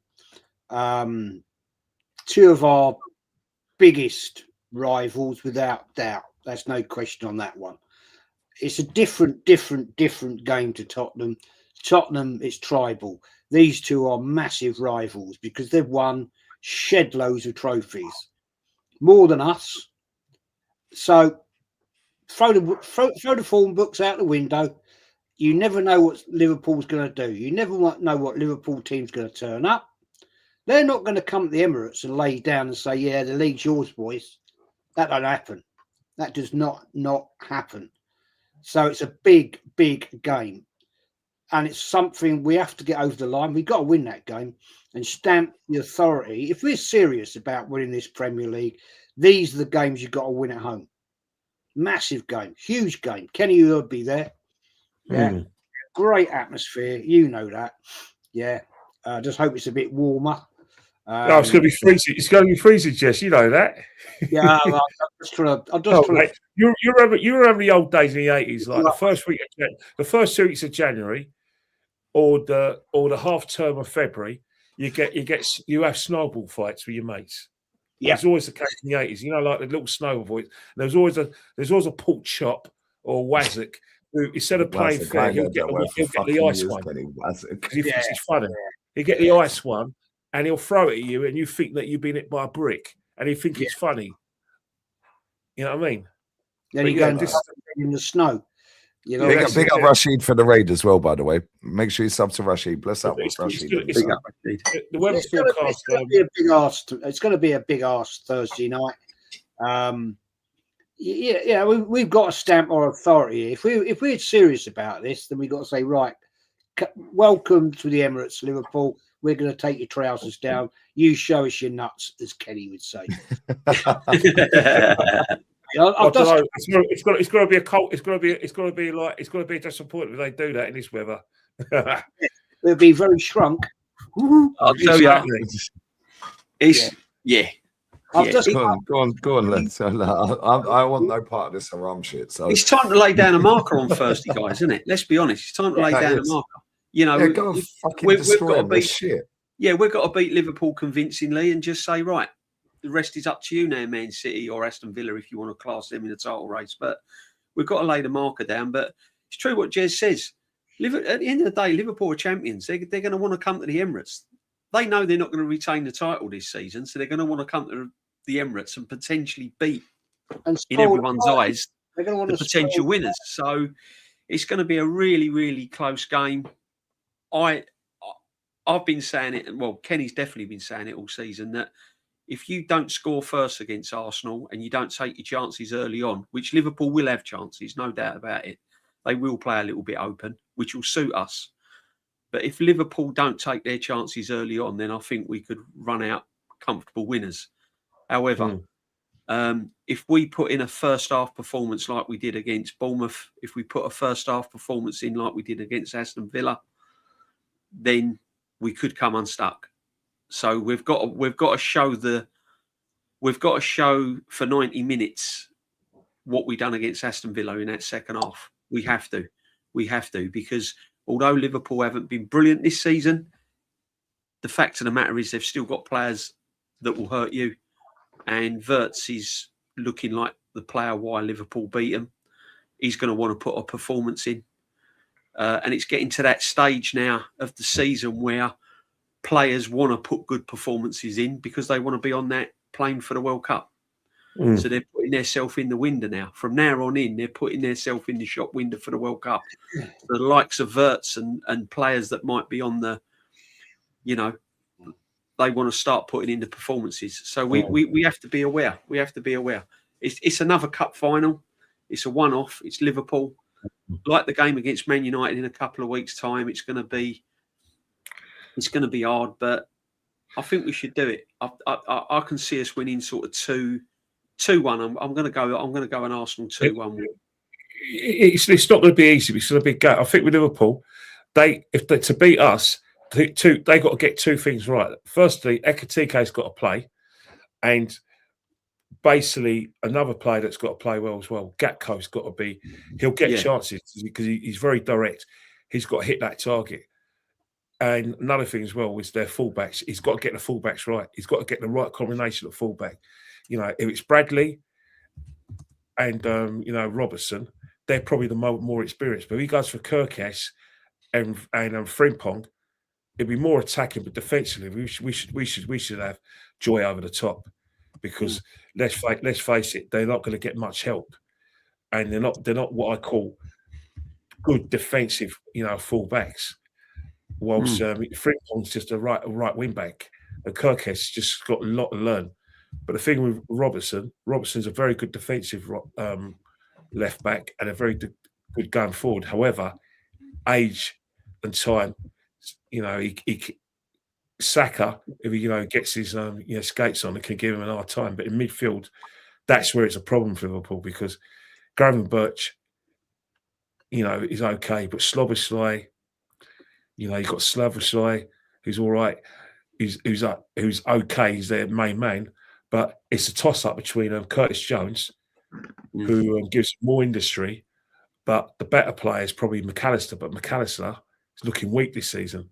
He looks like he's carrying injury. So if we could get their fullbacks and win that midfield battle, we're halfway there. Yeah. We're halfway there. Yeah. No, definitely. I just reading, I think it'd be an open game. I was just reading, I think it's a joke comment, actually, from Hendo. Don't be surprised if the Arsenal versus Liverpool match gets postponed due to cold weather, snow, especially if Liverpool can't fly down to London. Mate, it's not 1982. You know what I mean? Hey, what's wrong with 1982? I was fucking born that year. Yeah, we did have Hey, Villa actually won the Champions League that year as well. Yeah, that they did. It was the last year that the game was postponed at Highbury because of snow. Yeah, exactly. No way. Oh shit! I'm just spitting with beer. Fuck Terrace is Yeah, so- that's right. It got postponed the Arsenal Liverpool game, didn't it? Did yeah. Listen, DJ, I know you've got to go, mate. Yours, Yeah. I've got to bounce because Happy birthday to you, brother. arrived. I've got my new car outside for my birthday. They've all arrived, and I've got to go and have a cup of tea. He's got his executive box sorted for the game. Oh, by the way, Kenny, I'll be thinking of you when I'm in the posh end on Thursday, nice and warm. I'll be thinking of you standing out freezing cold in the DJ B, the only time I get jealous is if I do you had a 3-course meal. If you had a cool 3-course meal, then I've got nothing to jealous about. No, he's gonna be having an 8-course meal in them boxes, mate. I'll tell you what, the season ticket prices, if they keep going up, I shall demand a 3-course meal for all of us, mate. I'm telling you, if it goes up again next season. Just be happy with Just your before I sleeping go, bag. can you imagine how much the prices will go up if we do win the Premiership next season? Yep. Got to pay for Arteta's £20 million a year then. Just think during the Wenger years when we won things, Arsenal used to be quite good with the price. They used to freeze them because They did. Yeah. The last season at the Emirates, the first three seasons from 2006, our season tickets prices were frozen. So the prices that we paid the first year at the Emirates was the price we paid the last year at Highbury. So Arsenal are capable of freezing the prices. As I said before, you don't need the money. We don't make you money. It's TV that makes you money. Exactly. They're just taking the piss. But big up DJ, everyone, guys. happy Lee, 41st, thank you very mate. much as always, Happy my friend. 41st. I appreciate you, mate. Jezza, I'll see you later on the OGs if you're there. Kenny, we won't do the Thursday show because we're at the Emirates. We'll do it the first day afterwards, mate. Next Thursday. Thursday. But one thing we'll say, mate. You know, I said, do you want to watch anything nostalgic? You can always go on YouTube and they've got old big matches. You know, the big match, Arsenal Liverpool games. The big matches. Yeah, it's good. Yeah, Brian Moore, Yeah. You know that. Fucking hell. Brilliant. Take it easy, guys. Good up the chat. Thank you, everyone. Stay safe. Keep warm. There you go. And happy birthday, mate. Catch you later, guys. Bless. Look after yourself, mate. Take care, mate. See you soon. I think this is quite. I think Hendo's having a joke here. Right, back in 1982, mate, we had 3 foot of snow. Yeah, you know I remember walking out of my front door, or trying to get out the front door out of the road, right, and you couldn't move. It was like, wow, what the hell's going on here? And look, an inch of snow nowadays is nothing. You know what I mean? They've got underground fucking heating. There's no excuse for a game to get called off at all in the Premier League. No chance. Do you remember like the 987, like the first January week in 1987, where everyone was snowed in, where they're cancelling trains and coaches. In the 80s. We had proper snow. We had a proper winter. Yeah. To the extent we haven't since probably 1989. We haven't had a proper, a white, proper snow. Where the last time we had proper snow, believe it or not, do you remember that time in the 17-18 season where there was snowing and Arsenal we played Man City in the League Cup. Yeah, but no, we played them in the league 4 days later. No, but a few months before then, remember late November, early December 2018. Do you remember when we played Southampton? And Mo, I was supposed to go to that game. I was supposed to go to that. You were meant to go to that game. And I was supposed to go. Remember, and the motorways were all shut because it was actually pissing it down with snow, thick snow. Yeah. So a lot of people who were meant to go to the Southampton game had to watch it at home. I'm lucky, because it's funny. I'll tell you a quick story on that. Yeah, I went out the night before, and I was like, "Fuck, I've got to get up early." To go to Southampton away, right? And it was snowing when I was getting my taxi home. Yeah, so I texted you, will not be named. I said, just give my ticket to someone else, mate. I ain't fucking going. Yeah, and then when I woke up, I see all over the news. Yeah, and he was going fucking nuts because they were stuck on the M1. They could barely fucking move. He had to come back, and he missed the equaliser. I think he missed the equaliser because he went to the shops. Mad, isn't it? Yeah, I was supposed to go there. But that League Cup final, Kenny, against City when Aguero dinked us. Yeah. That was cold as fuck, because we just played Ostersund the week before, earlier that week. Right, yeah, and that was fucking, Kenny, I swear down, that was so cold in Ostersund, But then when we played City in the cup final, we lost. But then we played them on the Thursday in the league. That was worse. David Silva, that was the coldest I have ever felt in my life. That was worse than Ostersund the week before. Yeah. And that was when they do the fan cams when it's snowing or raining under you know where it is. There was a certain person who will not be named. There was having a tear out with some geezer who fucking waited. I saved that bastard's life. So did Tao. Big up Tao. But that was mad. That was so cold. And David Silva, you remember that, Kenny? And Jezza. I know, Jez, you weren't there then, but you were watching it, obviously, because you'd given your ticket up at that stage. Bernardo was playing that game. He smashed us as well. I think it was David Silva scored the second, wasn't it? Yeah, and that was after about 20 minutes. They were 2-0 up after 20, but there was only 20,000 fans in the ground. Do you remember? And when the second goal went in, 10,000 just said, "Fuck this, we're going home." It's actually funny because our times have changed. That's why they're all happy, Kenny. Yeah, but I remember that game like yesterday because I was wearing I looked like I must look like a cat burglar, one of those burglars out of Home Alone. And the woman in front of me didn't recognise me. She only recognised me when I screamed and swore at the players when I come off at half time for calling them effing cowards. And she went, "Oh my God, it's you! I didn't realise it was you." How negative and toxic. See, this is what we're saying. Like, you're so toxic, Kenny. Yeah, but there was a lot of Arsenal fans that day. Apparently, one Arsenal fan couldn't go to the game because she had her tooth removed. It was hurting, so she couldn't risk coming to the game. That was after we got smashed by Man City, and other people just said they had doctor's appointments the next day, and they wanted to make sure they were fine. Yeah, everyone had an excuse, didn't they? Yeah. Everyone had an excuse not to go to that game. Jeez, listen, we are going to wrap this up in a minute. Go on, Kenny. Sorry. Go on. You didn't miss out that day, Jez. I'll tell you, it was I don't know if you'll go into Arsenal that season, but let me tell you now, when people praise Arsene Wenger for all the things he did for the club, that season, his last season, the 17-18 season, was one of the most toxic seasons I've ever seen at Arsenal. It was the worst time to be an Arsenal fan because 3 things went against us. 1, Wenger was still there. 2, we were shit. And 3, fans stopped going towards the last 4 home games. It's actually 10 years. It's 10 years this May was my last season ticket year at the Emirates. Do you miss it? Yeah. I miss it. Of course, do you miss going to the game? Because I'll be real, Jez. Yeah, the only games I miss are like Tottenham because we know we're going to win. Right. So and Kenny, Jez, Ed, Chat, everyone who's been there. So North London derby, the atmosphere is lit. I can't lie. Do you enjoy the atmosphere? Man United, Chelsea, Tottenham at the Emirates.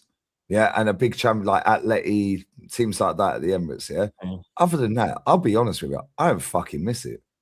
I do. I miss the atmosphere. Right. Enjoy the atmosphere, Jez. No. It's the buzz. It's the actual buzz when you're on the way to the ground and you see. It is a drug. It is a drug because you go to the ground and you see all the activity and everyone. You see the people trying to sell. Fanzines, you see like all the shops open, people hanging out at the bars, people hanging around the shops, the TV crews around there, people wanting to interview you just to get your opinion on what you think the score's going to be. It's that kind of drug. And then you get in the ground, you get in the concourse, and it's the buzz, the anticipation of watching Arsenal play. And then, of course, when you come out to sleep afterwards. If you win, it's brilliant. But, nowadays, the amount of people, because of where I come out, the amount of like press men I bump into, trip over, commentators, it's unbelievable. Ex-players, it's kind of like lit. I think everyone wants to go to watch Arsenal now because they think this is going to be a year to win the league. And I think If you're going to watch Arsenal play and you're in that situation where you're challenging for trophies, you want to be part of it when we do win things, because you think, you know what, I was there when it happened. And I think that's why I'll never go up my season ticket, because I want that kind of inverted commas expression. I was there when we won this. And I think if you don't go, you can't have that I was there when this happened. That's why I still go, because I want those kind of I want to anticipate those kind of experiences, because they don't come that often at Arsenal anymore. No. I think what I miss is it's the camaraderie you built up with people who you only saw once or twice a week. I wouldn't call them mates like you'd see every week, like, living around the same area. But there were people you have a rapport with, and you'd have a good giggle with. You could have a beer with, and all that, and you got to know people, and I wouldn't say they were close friends or anything like that. You don't even know their names, Jess, sometimes. No, you don't even know Say their hello, names. mate. How you doing, mate? Yeah. You know what I mean? It was like, I had a bloke, right? Yeah. As people gradually disappeared, not renewing their season tickets, there was a guy I first met about 2013, right? And he used to sit one seat away from me, right? And he's a lovely, lovely fella. He was a Jamaican guy, really nice guy. And I used to chat to him. I never knew his name.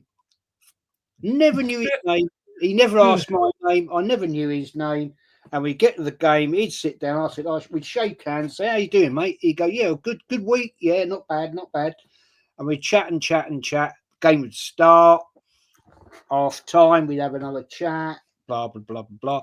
And at the end of the game, we'd shake hands, win, loss, whatever, and that was it. To this day, I never knew his name. I never will. I bet you'd recognise him again, though. I bet he'd recognise you. Probably, maybe. I don't know. Maybe he would. I wouldn't. I don't know. I'm older now. He probably watches the channel. Was he Wenger out? Oh yeah. Oh, well, there you go. He definitely watches the channel. Towards the end, he was. Oh, okay. Maybe I'll take it back. Maybe he's Arteta in. I used to say to him, I actually said to him, I said, and this other fella, right? Because I had 4 guys used to sit behind me. I'd known for donkey's years. They were proper mates, and I still see him every year. Well, yeah, every year at Christmas time, and we used to have a right giggle. And this one fella here,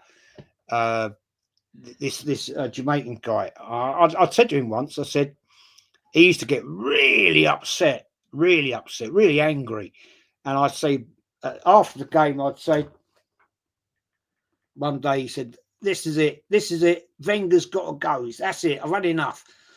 And I remember saying to him one day, as Kenny, just people having a kick off and punching each other up and all that, and I said to him, mate, be careful what you wish for.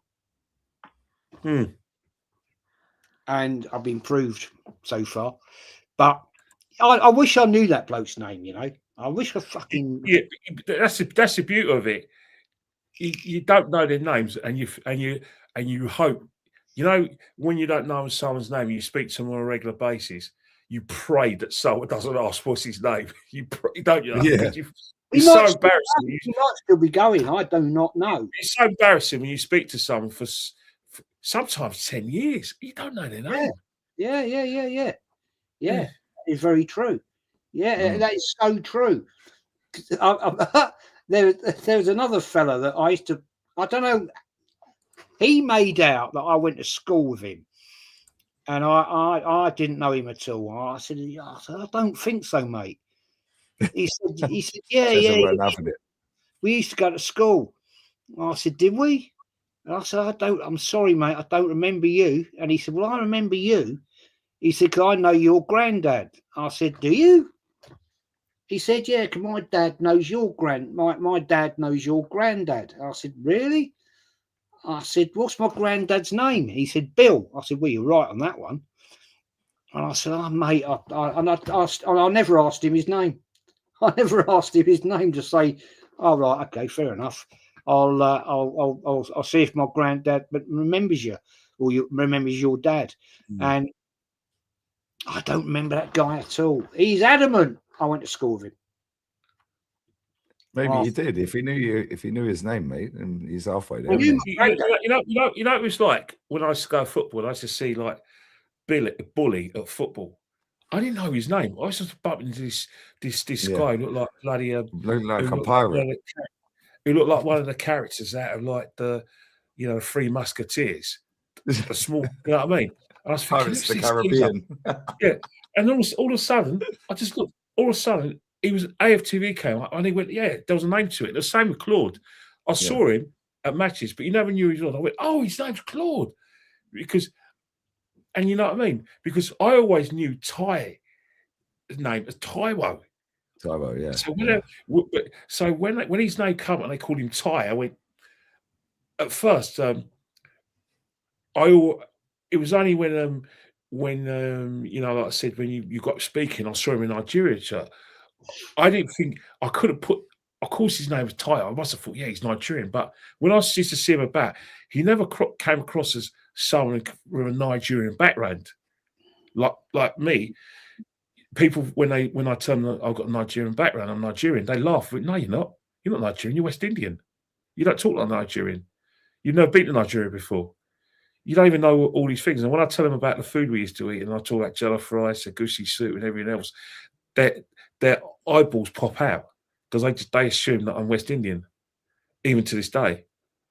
I actually thought, Kenny, you were when I first ever came on. You're not the first one. You're not the first one. No, I But did. You used to talk about, because when I first came on this channel 6, 7, whatever years ago, Yeah. right? And I met Claude a few times at Highbury in the Emirates, but when I first got talking to you on here, I thought, oh yeah, 'cause you used to talk about jerk chicken and all that. Yeah. And I thought, oh, right, fucking hell, yeah.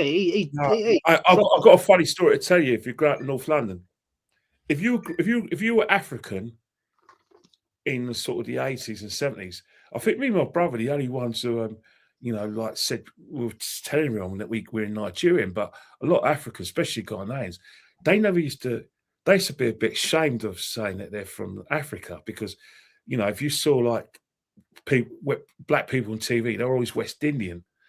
And then, West Indian people had British surnames. So I suppose it was cooler to be West Indian. So a lot of the Ghanaian guys I knew, they used to say they're from Trinidad or from St. Lucia. They never used to admit they're African. Their parents used to give it away. You used to hear their parents' accents. You went, actually, you're African as well.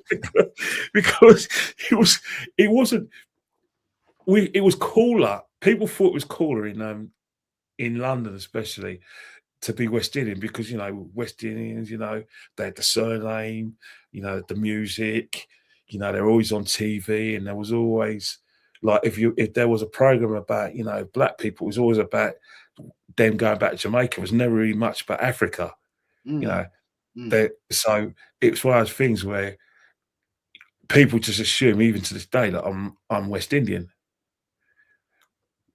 I that's what I thought. I did. It wasn't until you said about Nigeria and everything. I honestly thought you were like West Indian, Yeah, and a lot of people do as well. A lot of people do, but I think nowadays, if you kind of like fast forward now to the 21st century, the majority of entertainers, in this country, there are more people. There are just as many people from African backgrounds, especially Nigerian backgrounds and Ghanaian backgrounds, as there are Jamaican West backgrounds. There's a lot of people that I grew up with and went to games with, school, were from the West Indies. Yeah, hundreds of them. Yeah. And it's still the case now. But growing up, the only time you knew of that, obviously I knew about the Nigerian community because when I was a kid, bloody hell, it was virtually every weekend there'll be a party somewhere where you go to a community centre and there'll be all these Nigerians speaking Igbo. The food was lovely, by the way. I would say the food was lovely. It was actually delicious. But you used to have like before Diet Coke, before you had Diet Coke and Diet Fanta, you used to have like this Fanta, and it was like the best Fanta you'll ever taste. And Fanta tastes shit now. I can't lie. It tastes crap. yeah, because we used to Diet Coke, but back in the day, it'd be a Saturday, and you could be about 5 years old, and I've been to these centres where there's been kids, and they're leaving the centres at 2 o'clock in the morning, and the kids are crying because they're tired, and the parents would just be, you let them run about, and you go home. But we were used to it. That was the heritage. You know what I mean? Most Saturdays, you know, and everyone who spoke Hebrew was your cousin, even though they weren't. You know what I mean? So yeah, that's my heritage. Well, somebody Yeah, said to me at Christmas, is a good, oh God, I hate to think how many years I've known him. He still goes to games. Mm. And he actually said to me when we had our Christmas meet-up, Jez, would you ever come back? I said, no. It's not the same anymore. And I think living on past memories is all right to a point, but going back again to the Emirates, you know, if I could get a ticket, season ticket, which I can't, because it's about a 20-year waiting list. No, don't worry. We can help you with that. Well, I believe, to be honest with you, I don't want to, because I've got way too many fond memories of back in the day, and I don't want to ruin my fantasies. Be honest. And yeah, another thing as well, Jess, you got to think about where you live as well. You live. You know, don't get me, it's gettable for you, but you think about it, it's an effort. Can you imagine it? It's your whole weekend. Yeah, it is. Yeah. Your weekend where and it's a hassle to get. Well, it's not that bad. I mean, if I had the real passion that I used to have. No, if you're passionate, it don't matter. If you're passionate about Arsenal, you do it. And it's like the real end of your life. You wouldn't matter that you had to sort of like get up, make sure the trains were running, especially after the game. You would, you know, did it? See, that's what I get at all the time, the way I speak. But you know, when you think about, I can envisage you on a Wednesday night or Tuesday night, Champions League night, coming out of that ground and thinking, how the hell am I going to get home? What time am I going to be getting home right now? And that'll piss you off now, because if you're passionate, that wouldn't bother you. You wouldn't mind getting home at 1 o'clock in the morning. And that's an exaggeration, but it's kind of that way when you think about it. If you live in like Horsham and you can't get a straight train from Finchley Park to Horsham, yeah, it's fucking long. Now imagine you doing a away trip up north. That's a long one, isn't it? Yeah, now doing a away trip at Old Trafford on a Wednesday night, 8 p.m. kickoff. Exactly. The only way I'd do it now, if it's a midweek 8 o'clock kickoff, what I used to do is, years ago, was drive to Gatwick Airport, because they got trains all night. Yeah, right? That's right. Yeah, you can do that. Yeah. So Gatwick Express. Yeah, you get the Gatwick Express from Victoria, which is it's not a drama getting from Arsenal down to Victoria. It's not a drama at all.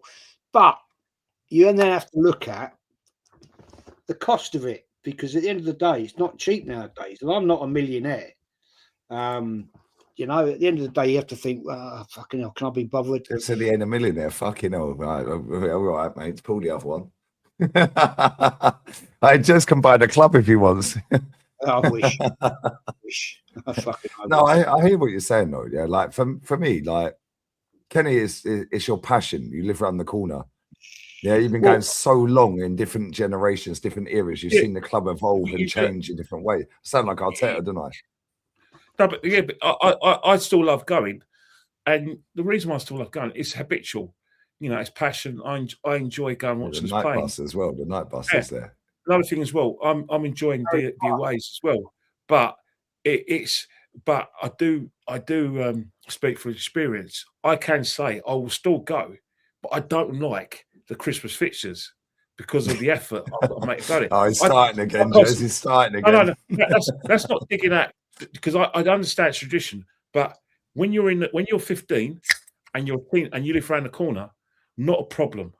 Yeah. The older you get, and Yeah, you're I already get it. making an effort. Get you now. You're already making an effort, and then you don't live in Islington anymore, but you can get there anyway because you want to make an effort.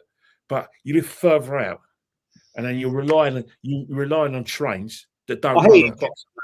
It's That- changed. Which pay for your pisses me off. takeaways, by the way. They pay for your takeaways. Yeah, but even though that pisses me off, it pisses me off because I think one of the reasons why like the Football League was created in the first place, and any sport and entertainment in this country was created in the first place is because we had a good train service. You couldn't have a Football League in the sort of like the 19th century, in the early 20th century, if you didn't have a good train service, because the trains obviously came into operation in the 19th century. So you can only have that with those kind of games because fans have got to travel from A to B and the clubs have got to travel from A to B.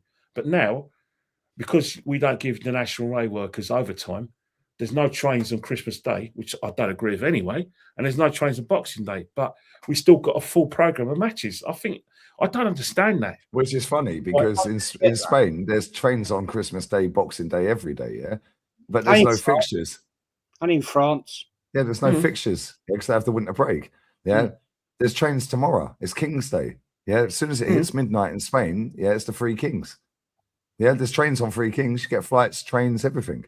Yeah, there's buses. Yeah, the shops are all shut, but the shops are shut on a Sunday here. So like the shopping centres, like you got Stratford or whatever, yeah, or Milton Keynes, wherever it may be, whatever shopping centre, yeah, they're shut around where I live on a Sunday anyway. Yeah, further around the country, some of them are open, like Barcelona, Madrid, some of the bigger cities, they're open. Yeah, where I live, yeah, you can still get a bus, still get a train, yeah, but the shopping centres are closed on a Sunday. You can only buy cigarettes in a tobacco shop or a petrol station, and they don't sell alcohol or cigarettes after 10 p.m. in this country, full stop. Yeah, unless it's a vending machine, yeah, or a bar. Yeah. This is why I like it, because this country reminds me of growing up. Yeah, like reminds me of England 30 years ago, like when I was growing up. Yeah, it was like, everything's closed. Yeah, Sunday was a Sunday. Yeah, then all of a sudden the shopping centre started opening on Sunday back in England. It never used to be. No. Yeah, but then it's like, let's rinse everything we can out of it. In Spain, it's still kept a lot of its roots, if that makes sense. Yeah, there's parts of Spain that are probably fucked. Yeah, like I said, I got fucking robbed of my phone. And also, I got robbed of his jacket in a club. Yeah, somebody robbed his jacket the other night. Yeah, and somebody robbed my fucking phone the other night. Cool. But you get that everywhere. I could get that around here. You can get that in London. Yeah, you get that anywhere in the world. Yeah, if you're out of town and you look like you're out of town, which I do, and he does, yeah, you're going to end up with people going, I'll take a chance on that. Yeah, same in London. Kenny can walk around London. People will know he's from London. Yeah. Jez, you can walk around London. They'll know you're from London. I walk around London. They'll think I'm a tourist. Yeah, but the thing with London is that a lot of people who do our great city down is people who've left London, haven't been back there for a long, long time because all their relatives, God forbid, are not with us anymore, or they don't feel they need to, or people who are not from London. So they all of a sudden they do down the city. But at the end of the day, the UEFA still want to come to London for the Champions League, for the European Championship games. We're still having massive events in London. We still have high, national migration from all corners of this country to go to live and work in London. And some of these people live in places where you wouldn't associate it with being safe. Hackney is gentrified now. You go to Wilston and all those areas, those bad areas in Brent, they're gentrified. Brixton's Holston, Peckham, Brixton, all these areas Stratford's fucking gentrified, and they're actually a lot more safer. Of course, you've got a few, how do I say it, helmets or pork chops. Or pork shops, who think it's a great idea to impress their mates to say, oh, you know what? Let me commit a crime today and see if they let me in again. Let me go and rob this person. There's always going to be that sort of person there, especially in a big city. In a big city, especially any big city, But the fact is, when you talk about London, you know, big business still want to come to London. People still want to live there. People still want to live the facts. People leave London. Of course they do that because, you know, they think, you know, they can't afford to live in London. But at the end of the day, I think if you're a young person, regardless where you are in the country, I think deep down you want to and probably have to have that I've lived in London experience, because you won't know you try. But I'll tell you one thing, don't come to London, don't come here with your skin, because London's not the place for you. You've got no money. I swear, I said this to North, yeah. I said this to North side. Barcelona is mad expensive. Yeah, and I live in southern Spain, yeah, between Fengarola and Marbella, Porto Banús. Yeah, and this is quite an expensive area. Yeah, but Barca is a fucking rip-off, mate. For some of the shit, it's weird, yeah, because like food in Barcelona is expensive compared to here. I can get a pizza here for €7.50. A pizza where he lives is like €15. I'm like, how's it double? Yeah, a pint of beer, yeah, it's like €5 something. Here it's €3. Yeah, and I'm like, and we were just going to the average gaffs. We weren't going to the plush gaffs. Yeah, like I said to him, we went out one night. Yeah, and we went to a club. That's where he got his jacket stolen. Yeah, and it was a Dominican club, I think. Class joint, then. No, to be fair, the music, I love the vibes, man. I love it. Like Colombians, Dominicans, all of that. I love all those vibes. Yeah, I love reggaeton. I love the Afro beats. Yeah, and the areas he takes me to, yeah, he took me to some area and it was just full of Peruvians. Yeah, but I didn't feel scared walking around there. Do you know what I'm saying? Yeah, I didn't feel scared walking around Barca at all, if I'm honest. Yeah, like nobody's gonna pull a fucking machete out on you in Barca. That's how I see it. Maybe I'm being naive. It's the first time I've been there. Whereas if you walk around London, some nut job's waking up one day and just wants to stab everyone. Yeah, that probably does happen in cities like Madrid. And same with Madrid, though. When we went to Madrid, I actually think Madrid is cheaper, and that's the capital. Yeah, London's expensive because it's the capital. Madrid's the capital. You know, I think it's cheaper than Barca. Barca's a fucking rip-off. Property. Sorry to cut in, Ken. Let me land this. Sorry. The apartment I've got here, is 4 times bigger than his apartment. Yeah, and I'm paying cheaper rent than him. Yeah, but and I live near Marbella. Marbella and this area is classed as Andalusia, Malaga province, Malaga region, Andalusia. But I'm 10 minutes to Marbella, so they whack the prices up around here straight away. But the difference is because he's near the beach and he's in Barca, their prices are through the roof. Yeah, I'm not saying he's paying a stupid amount of money for his apartment. His apartment's beautiful, and the area he lives is beautiful. Yeah, he's got everything around the corner from him. Yeah, right. But where I live, if I pick this apartment up and put it where he is, yeah, I'm paying €1,050 for this gaff. And when I first moved in here, it was 800. Yeah, she's put it up a few times because the urbanization fees they put up because the water's included. Yeah, so I can run this up all day. I ain't getting charged for that. I have to pay the electric. So all in with the electric, I'll probably pay €1,200 a month. There or thereabouts. €1,200 a month. 2 bedrooms, 2 bathrooms, 2 patio terraces, gated, CCTV, beach 15-minute walk down the road, 4 swimming pools. Yeah, they come and cut the grass every day. Yeah, it's immaculate where I live in this area because they have a president for each urbanization where I live. Whereas where he lives, I've never lived in a city, a big city. I've never lived in a city at all. Where he lives, I've never lived. I lived in Milton Keynes. Oh, you're from the Keynes, aren't you? Yeah, Milton Keynes. My family all southeast. Yeah, but I've never lived in a city. Yes, I like the buzz of a city. Yeah, but I like my quiet. Yeah, and if I pick this gaff up, I'll pay $1,000. I big up Yamin. Yeah, bro, real talk. He lives in Barca. Yeah, and he's from Croydon. Yeah, bro, I swear it's mad expensive in Barca, right? Yeah, but it's mad expensive for things that you wouldn't expect to be expensive. Then on the flip side of that, things you'd think would be expensive are really cheap compared to where I live. So it's like back to front. It's like a pizza is €7.50 here. Yeah, pizza in Barca in an average gaff is fucking 12, 15 euro for a whole pizza. Yeah, a pint's €5, €7 in an average gaff. But then me and him went to the gaff where I got robbed outside. Yeah, I blame you as well, you fucking City scumbag. You Man City fans are all the same, bro. For you fucking yeah, no, I'm joking. We went in there. We had a rum and coke. each in the club. It was free to get in the club, rum and coke each, and a Jaeger bomb. Yeah, and it was €21.50.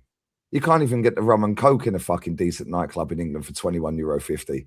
And we had two Jaeger bombs. You But can, where mate. I am for that type of club here, yeah, that would have been about €75.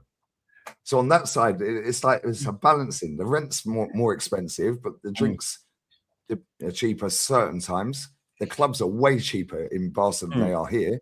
If I go to Mowgli the Key, it's 800 minimum spend. Otherwise, you ain't getting in. You have to lay 800 down or you ain't getting in. Well, you do what we get for your 800 quid. No, that's just to get in, Kenny. And you get a bottle of drink and some mixers. That's it. £800. €800, yeah. You get a bottle of rum. Is Yeah, and it's a 75 CL or a 70 CL, a bottle of rum, Barcelo rum or whatever. Is the King of Spain in there? The King of Spain in there? Yeah. Hey, bro, you mean we was in that gaff the other night? Yeah, with them two buff Italian things, yeah? I ordered a bottle of champagne, Moet Imperial. That's all they had. They had one other, yeah, and they said, "No, this one." And then you fucking anyway. So I ordered that. We ordered shisha, and I had between us both, we had about 8 bottles of Alhambra beer, €166. If that was here where I live, you're touching 750. Yeah, the champagne on its own would have been 400. Yeah. So it's like some things work out there. I don't want to go out partying every night. Winter time, I'll just like sitting in my dressing gown at home. I like cooking my own food. But obviously, I went and met North. Ended up meeting this guy as well, real one. Yeah, bless up to him. He made the move 6 months ago. Yeah. Hey, you know I got chat as well, so you can hold that. Yeah. Marbella tax, and this is what it is. It's Marbella tax on certain things, but it's Barca tax on rent. Yeah, the rent. If I pick this gaff up here and put it in Barcelona, yeah, you're talking $5,000 a month, and I'm paying 1,050, and that includes water. Yeah, North's rent's more expensive. I'm not going to say how much he pays. That's down to him to tell people. Yeah, his rent's more expensive than mine. His apartment's 4 times smaller, and he's got a terrace. Yeah, I've got a massive terrace that goes from my kitchen door over there, wraps all the way around here.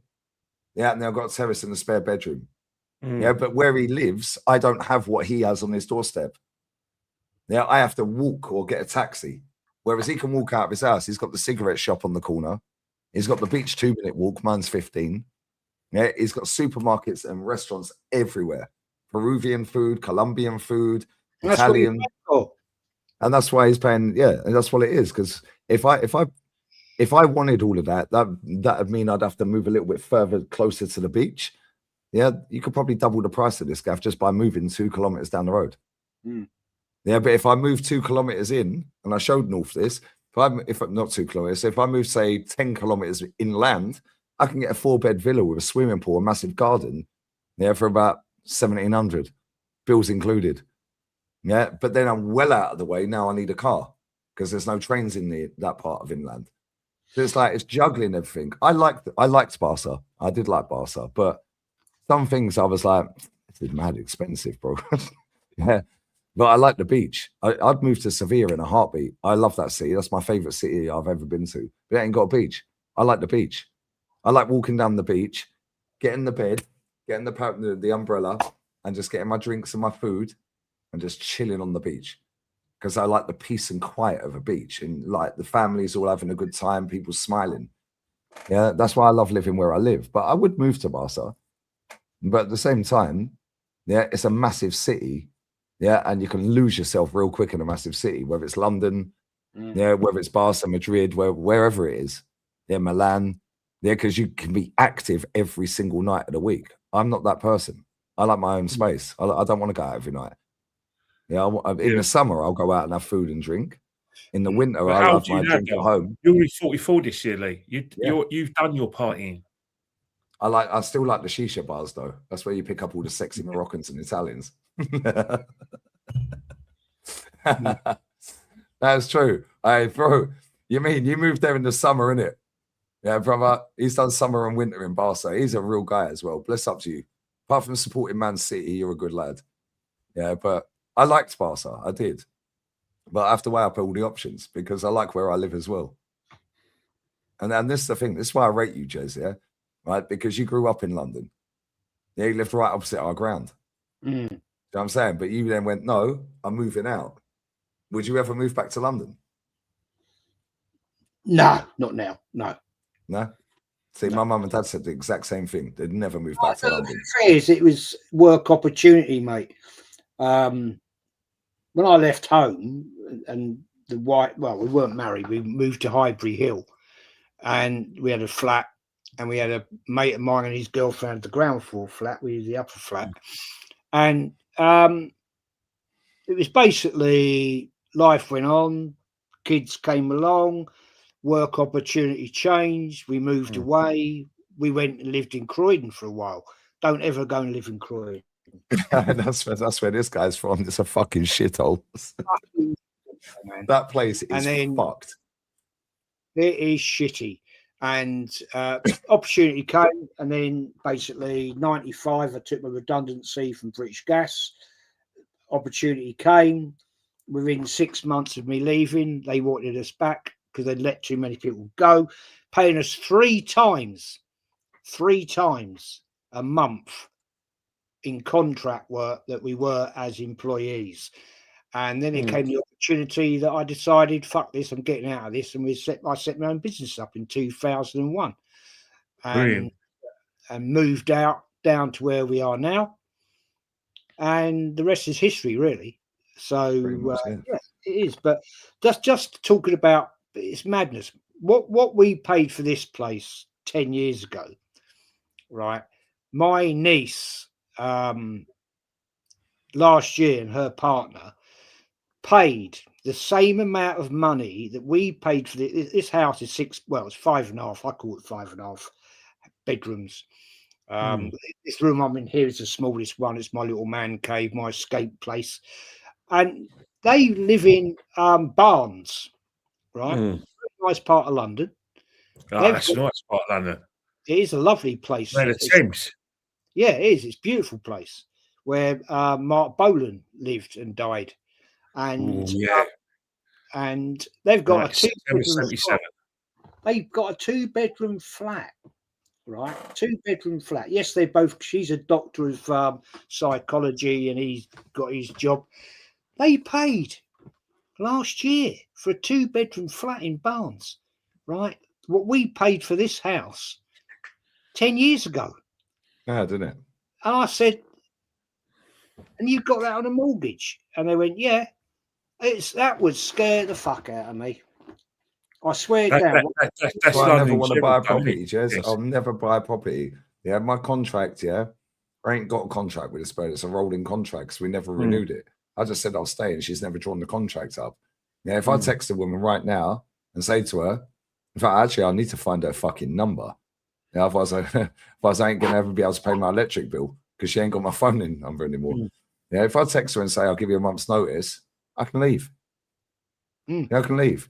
But if I say to her, can you draw me up the contract from the 9th of June last year, because I need that as proof for the next gaff, she'll draw it up and email me it or send me it.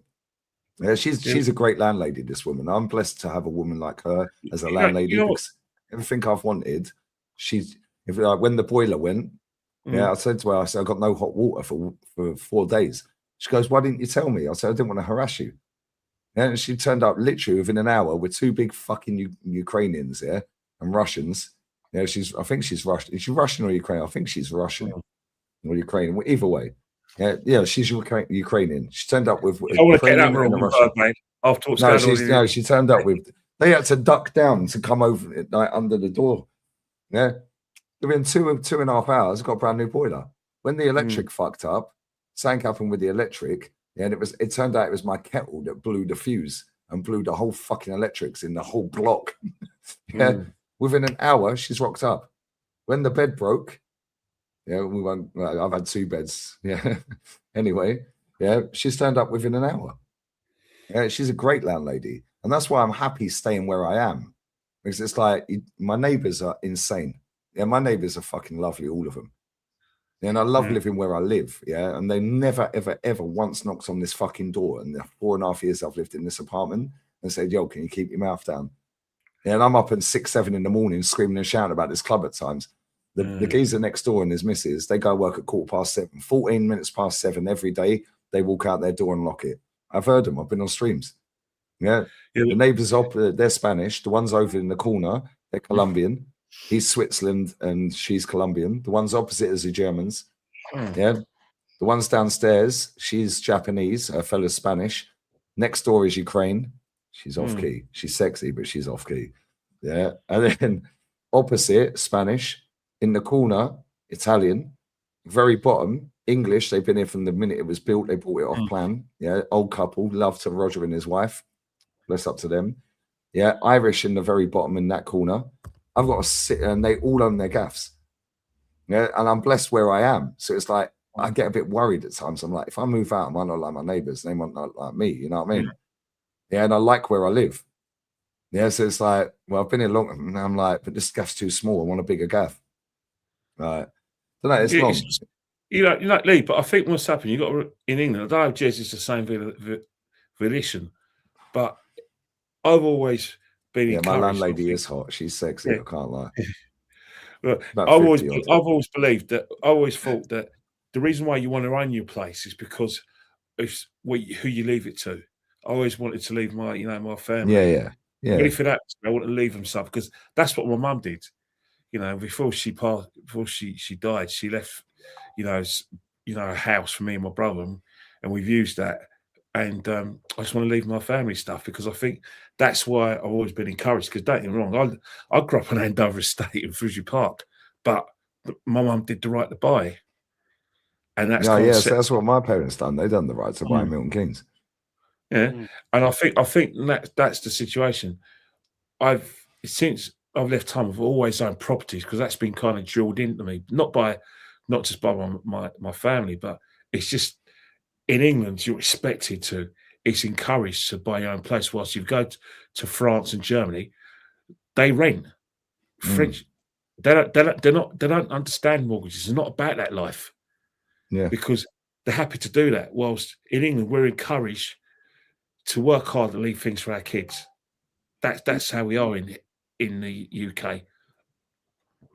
That's true. No, I hear it. And this is the thing. I've never wanted to buy a property. I've never wanted to own a car. I've owned cars. I don't want to own a car ever again.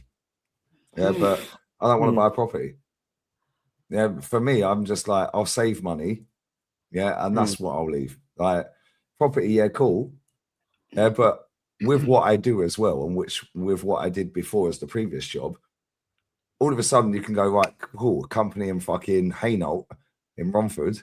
And it goes, yo, cool, you come and work for us. And they offered me money and they gave me a transfer fee, to go and work for them. Yeah, so I'm like, cool. But now I'm traveling all that way. Yeah, but I could have easily said, yo, fuck it, I'll move there. Yeah, and same with other, like I've worked for companies up in fucking Bradford. Yeah, so it's like with the job I do now, at any point, I can go, well, fuck it, I actually want to move. I'll go Barca. Now you have the ball acres selling your gaff. Yeah, and I'll give you the easiest example of this. Yeah, big up Northside. He got an offer on his gaff within the first couple of days. Yeah, and now he's in Barcelona. Yeah, Jolien, who lives in Sevilla, has already moved out of the gaff. Said to the bird, 10 years, similar story to North, 10 years with her. She's really nice. Obviously, they've gone their own way. Yeah, they've not even had an offer on the gaff. And that was the same time that happened with Northside. It ain't even had an offer on their gaff. North's already sold his gaff. He's in Barca. He's gone. But where North lived is prime area around London. Yeah, where they live is a little bit of a bougie area outside of Sevilla. Yeah, so it's like, it's mad. Yeah, and this is why I don't want to own a property, because now let's say you rent that out. Now you go and live in a different part of the country or a different country. Now the boiler goes. Yeah, now the bath's leaking. Yeah, now this is fucked. Now you don't know what tenants you're getting in your gaff. Now you got to try and kick the cunt out if you don't fucking pay the rent, or she don't pay the rent. Yeah, can't be asked for all that. 1 month notice. Thanks for the last 4.5 years. I'm moving here. Bye bye. Yeah, because I can move whenever I want without any headache. I understand what you're saying, because my mum and dad are the same, Kenny. Yeah, the same as Jez as well. Yeah, my parents are the same. Yeah, they bought a house outright. I'm like, why? So why the fuck are you even in that country still? They've moved further and further and further up the country the older they've got. Yeah, and where they live is amazing. But I'm like, why are you even in there? Like, why are you even in that country? You're not skint. You've got dough. You've worked hard. You've got fucking savings. You've got properties.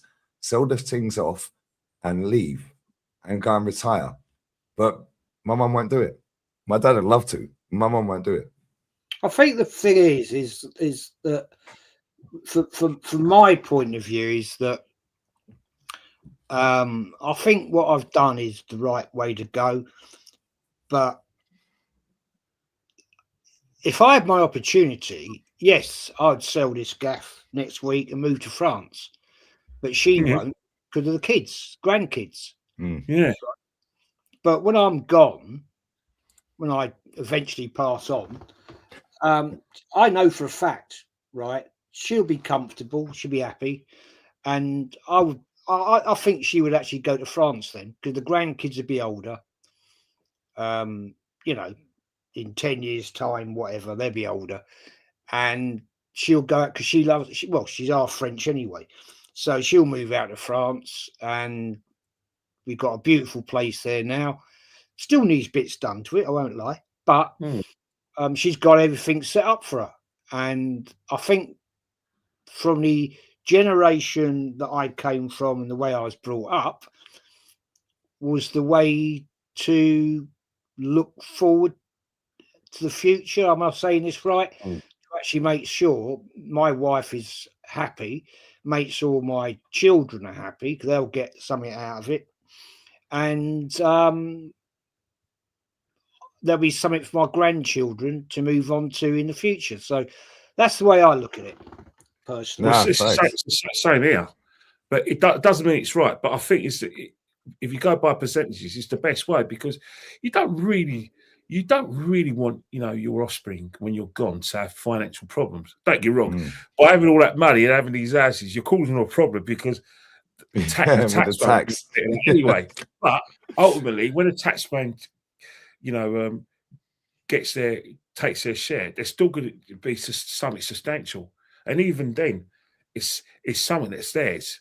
I think I've always been kind of like it's that situation because I suppose money don't mean anything, and I know for a fact there's more important things in life than money. However, you still want your loved ones to be all right and to not to have any worries. And I always because that's what Mum did, and that's what I want to do for my family as well. Because I know that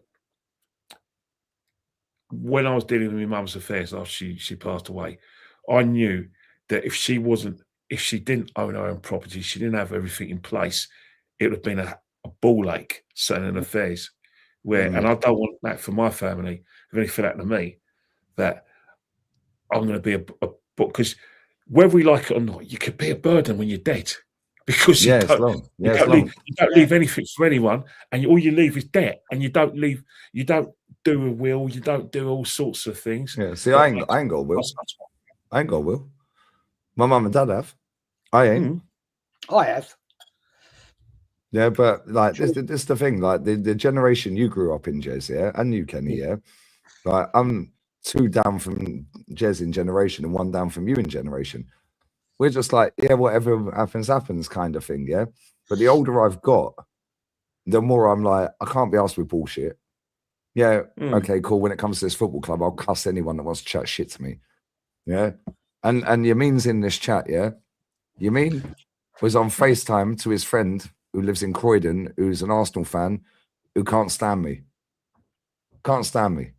After an hour and a half on FaceTime with a guy, he's sweet. Yeah, he only sees the clips. Yamin, am I lying? Yeah, he was like, yo, I thought I got you all wrong.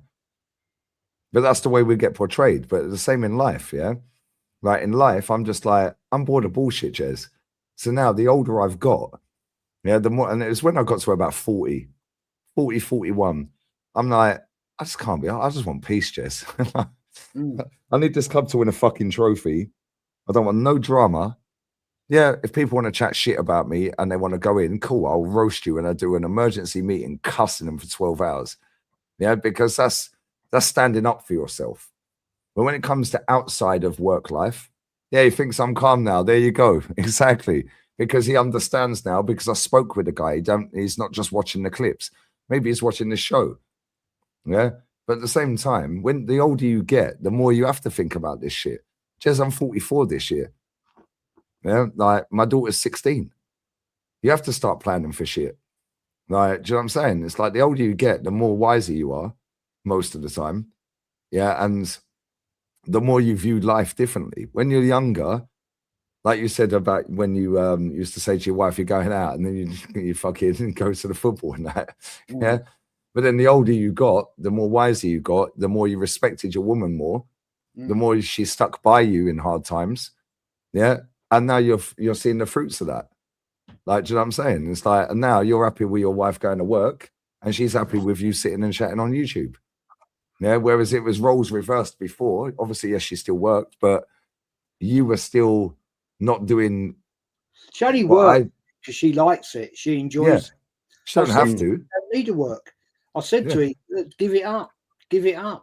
And then she said, well, no, I actually enjoy working with my friends at work. And I said, well, drop a couple of nights. You know, drop a couple of nights, because she worked her nuts off before Christmas. And she absolutely fucking knackered. And I said, just look, drop a couple of nights. If you want to do 2 nights, she only does 5 nights a week anyway. But, you know, I said, just bin it off. You know, you're still going to get your perks. What the big thing for her is, right, is the 20%. 20% she gets off everything, food-wise, right? Yeah, my mum's the same. My mum works at Marks and Spencer's. And that's what she's about. And I said, and they give her, like, they have all the shit in the storeroom. Yeah, that's like about to go out of date within 24 hours. They have flowers. The amount of times my mum used to come home with flowers is crazy. Yeah. And you've got big bouquets worth 40, 50 quid that they're selling. They just leave in the storeroom. Anyone can take them home. She'd come home with steaks, like flowers. And I'm like, she goes, and she's like Jez, like Jez's wife. Yeah. My mum enjoys what she does. So my dad's cool, whatever. But in my head, I'm just like, fucking, but she wants her pension as well. You know, she's got a couple of years left to get the pension. Yeah. That's the thing with work. I think what it is, right, is that you spend most of your time at work. And if you've been at an office or an environment for over 20 years, you know, you do make friends. Your social life does include your workmates, you know, because they know you. You can't pretend to be what you're not at work, because eventually, if you work with someone for 20 years, you get found out. You get found out. So you might like this app, Kenny. Yeah, if you chat shit long enough, you're getting found out. Exactly, and that's good, because I think that's what it is with people. I've always, God forbid, I've seen people retire after working a long time, and afterwards, they're gone. And I don't know whether it's because they were ill beforehand, but it's a thing is that I think if you work and you meet people and you have this sort of activity, you have that zest for life. Because I work for LB London Borough of Islington, and I'll tell you one thing now: the amount of people who've taken redundancy or early retirement, they always come back. They always come back at 10. Kenny, my dad's retired, yeah. Right, but he's worked since he was fucking 14, 15. He's 68 this year. Yeah, he got bored. He built a shed. He bought a load of pallets, right, and built a fucking shed out of pallets. Then he built a workshop. Yeah, then the idiot fell off it the other day. He fell off the fucking side and fucking busted his ankle up. Yeah, fractured his ankle. Oh, so bad. Fucking. No, it's funny. Yeah, but well, it's not funny. But he got bored of building shit. Yeah, my dad's a proper old school English geezer. If you want a shelf put up, he'll put the shelf up. He can build you a wardrobe. When I was with my daughter's mum, yeah, there was a little like alcove bit. Yeah, and I said we want a sliding mirrored wardrobe. He comes all the way down from where he lived in Lincolnshire at the time. Built the whole thing. He put the frame up, built the fucking whole thing, painted. He's painting and decorating. Perfect. Yeah, he could do it all. And he's a lorry driver. But back then, you had to do that shit because the man had to do that for the woman. Yeah. And this is why I'm so fucking like, bored of people at times because I'm like, I act like my dad, yeah, and to a certain level. Like my dad's not as rude as me, yeah. My dad is not as rude as me, and I'm a grafter. Yeah, I will fucking work because I want to provide for my woman. Yeah, my mum stayed at home and raised all 4 of us. Yeah, and when I got to 16, she went to work again. Yeah, and she loves her job. But now my dad then got retired. And after he'd done all this shit and he's cleaning the house, he's hoovering, he's polishing, he's fucking, the house is like a show home. Yeah. Instead of my mum and dad's house, you best take your trainers off before you even get to the front door. Yeah, because you ain't coming in, mate. Yeah, it's like, no, what, you think you're walking over the threshold in your shoes? No, leave them there, mate, in the porch.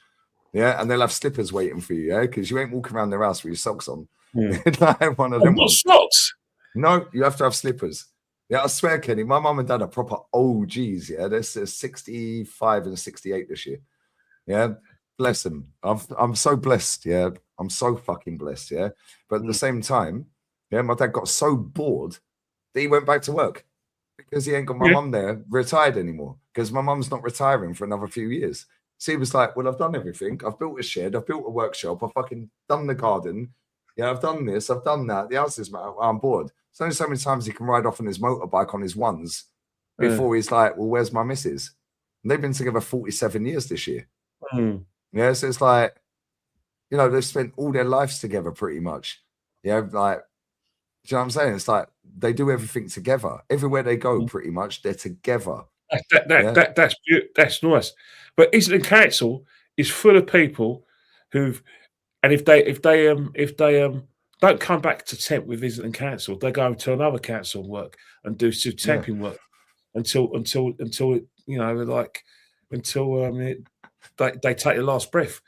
A lot of people like that at council because I think what it is, people assume that when you get to a certain age, you can actually afford to retire. There's a lot of people who can't afford to retire. No, you know what I mean. Oh, that guy, that comment from Abhijit, big up Abhijit, mate. Yeah, big up Abhijit, my Aussie G, mate. Yeah, he's done all the side quests. He's gone back to the main. Listen, we are going to wrap this up here. Is Dan Potts still live? Because I'm going to raid him if he is. Okay. Unless Aaron's live, and I'll raid Aaron. Aaron, let's have a look. Big up Jam Boy as well. Bless up, my guy. Come on, membership again. Yeah, come on, always love, brother. Yeah, and you said to me you sub off 4 accounts. Yeah, I appreciate you, bro. Yeah, and you're always a real one. Doesn't matter what time of day it is, you're always in there. I appreciate you, bro. Yeah, but is Aaron live? Because I see Potts was live, but I couldn't see Aaron because he's going live with DJ, right? I'm going to join him right now, Aaron. Oh yeah, he said, half past. He said 9:30, didn't he? He said 9:30. Cool. Yeah. See, I always get my times mixed up. It's 10:30 here. Yeah. So when you say 9:30, I'm like, yeah. Let me raid Aaron then. Yeah, Jezza, I love you, man. You're a credit to me always. You're a credit to this channel. You're a credit to your family, your friends. Yeah, make sure you sub to Jezza, the godfather of Arsenal Football Club. No, did you ever speak to the other guy about them other things again? No, he's blanked me out, mate. But I'm in for something else now. Don't tell us. Don't tell us. You just surprise us, Jez. I mean, Jez has always got something going on, trust me. But now, Jez, shout your channel out, mate. Love you, man.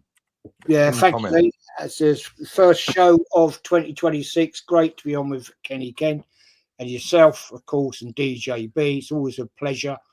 Tomorrow night, 6 o'clock, the old school show is back. Talking the usual crap we talk about. But Lee, always a pleasure, my friend. And it's an honour to have been on this channel for so long, to be fair. And yeah, I'm nearly on 10.5k subs. Come on. So hopefully we'll get there tomorrow. Yeah, come on. Make sure you sub to Jez. Jez, it's an honour to have you here, mate. You're Jez, you're unbelievable, mate. Kenny, again, likewise. Yeah, I love you, man. I love both. I love all of you guys here. Yeah? This community that we've built, not just me. Yes, I own the channel, but between us all, we have built something specially. Yeah, because this is an alternative from all the other stuff. Yeah, but at the same time, we're more positive 9 times out of 10 than we are negative. So forget TikTok, yeah, and all the bullshit. Yeah, Kenny, what you got coming up, man? Appreciate it. I'm with Jess tomorrow. Got to do a roundabout show as well. obviously look towards the Liverpool game, which is always massive. Big game in the calendar. Liverpool and Arsenal all going all the way back to the 1950 FA Cup final when we beat Liverpool 2-0. So that's for the last 70-something years we had a big rivalry, but obviously a lot of people think it goes back to 71 because we beat them to win a double. But there's been other crackers.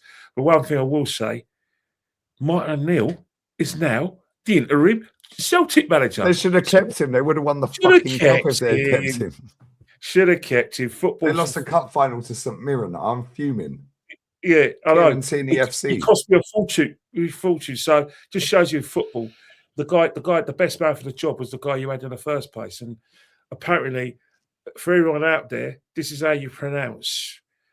Because I remember I worked with Liam's dad. It is Liam Rossinior. That's according to Leroy. Leroy, I was working at Sports Tonight about 14 years ago, and we're working on the Euro 2012. And I just went up to him and said, mate, when I grew up, I thought your name was Rossinia. And then John Motson murdered your name and said it was Rossenia. Well, how do you pronounce your name? And he went, Rossinior. There you go. So, yeah.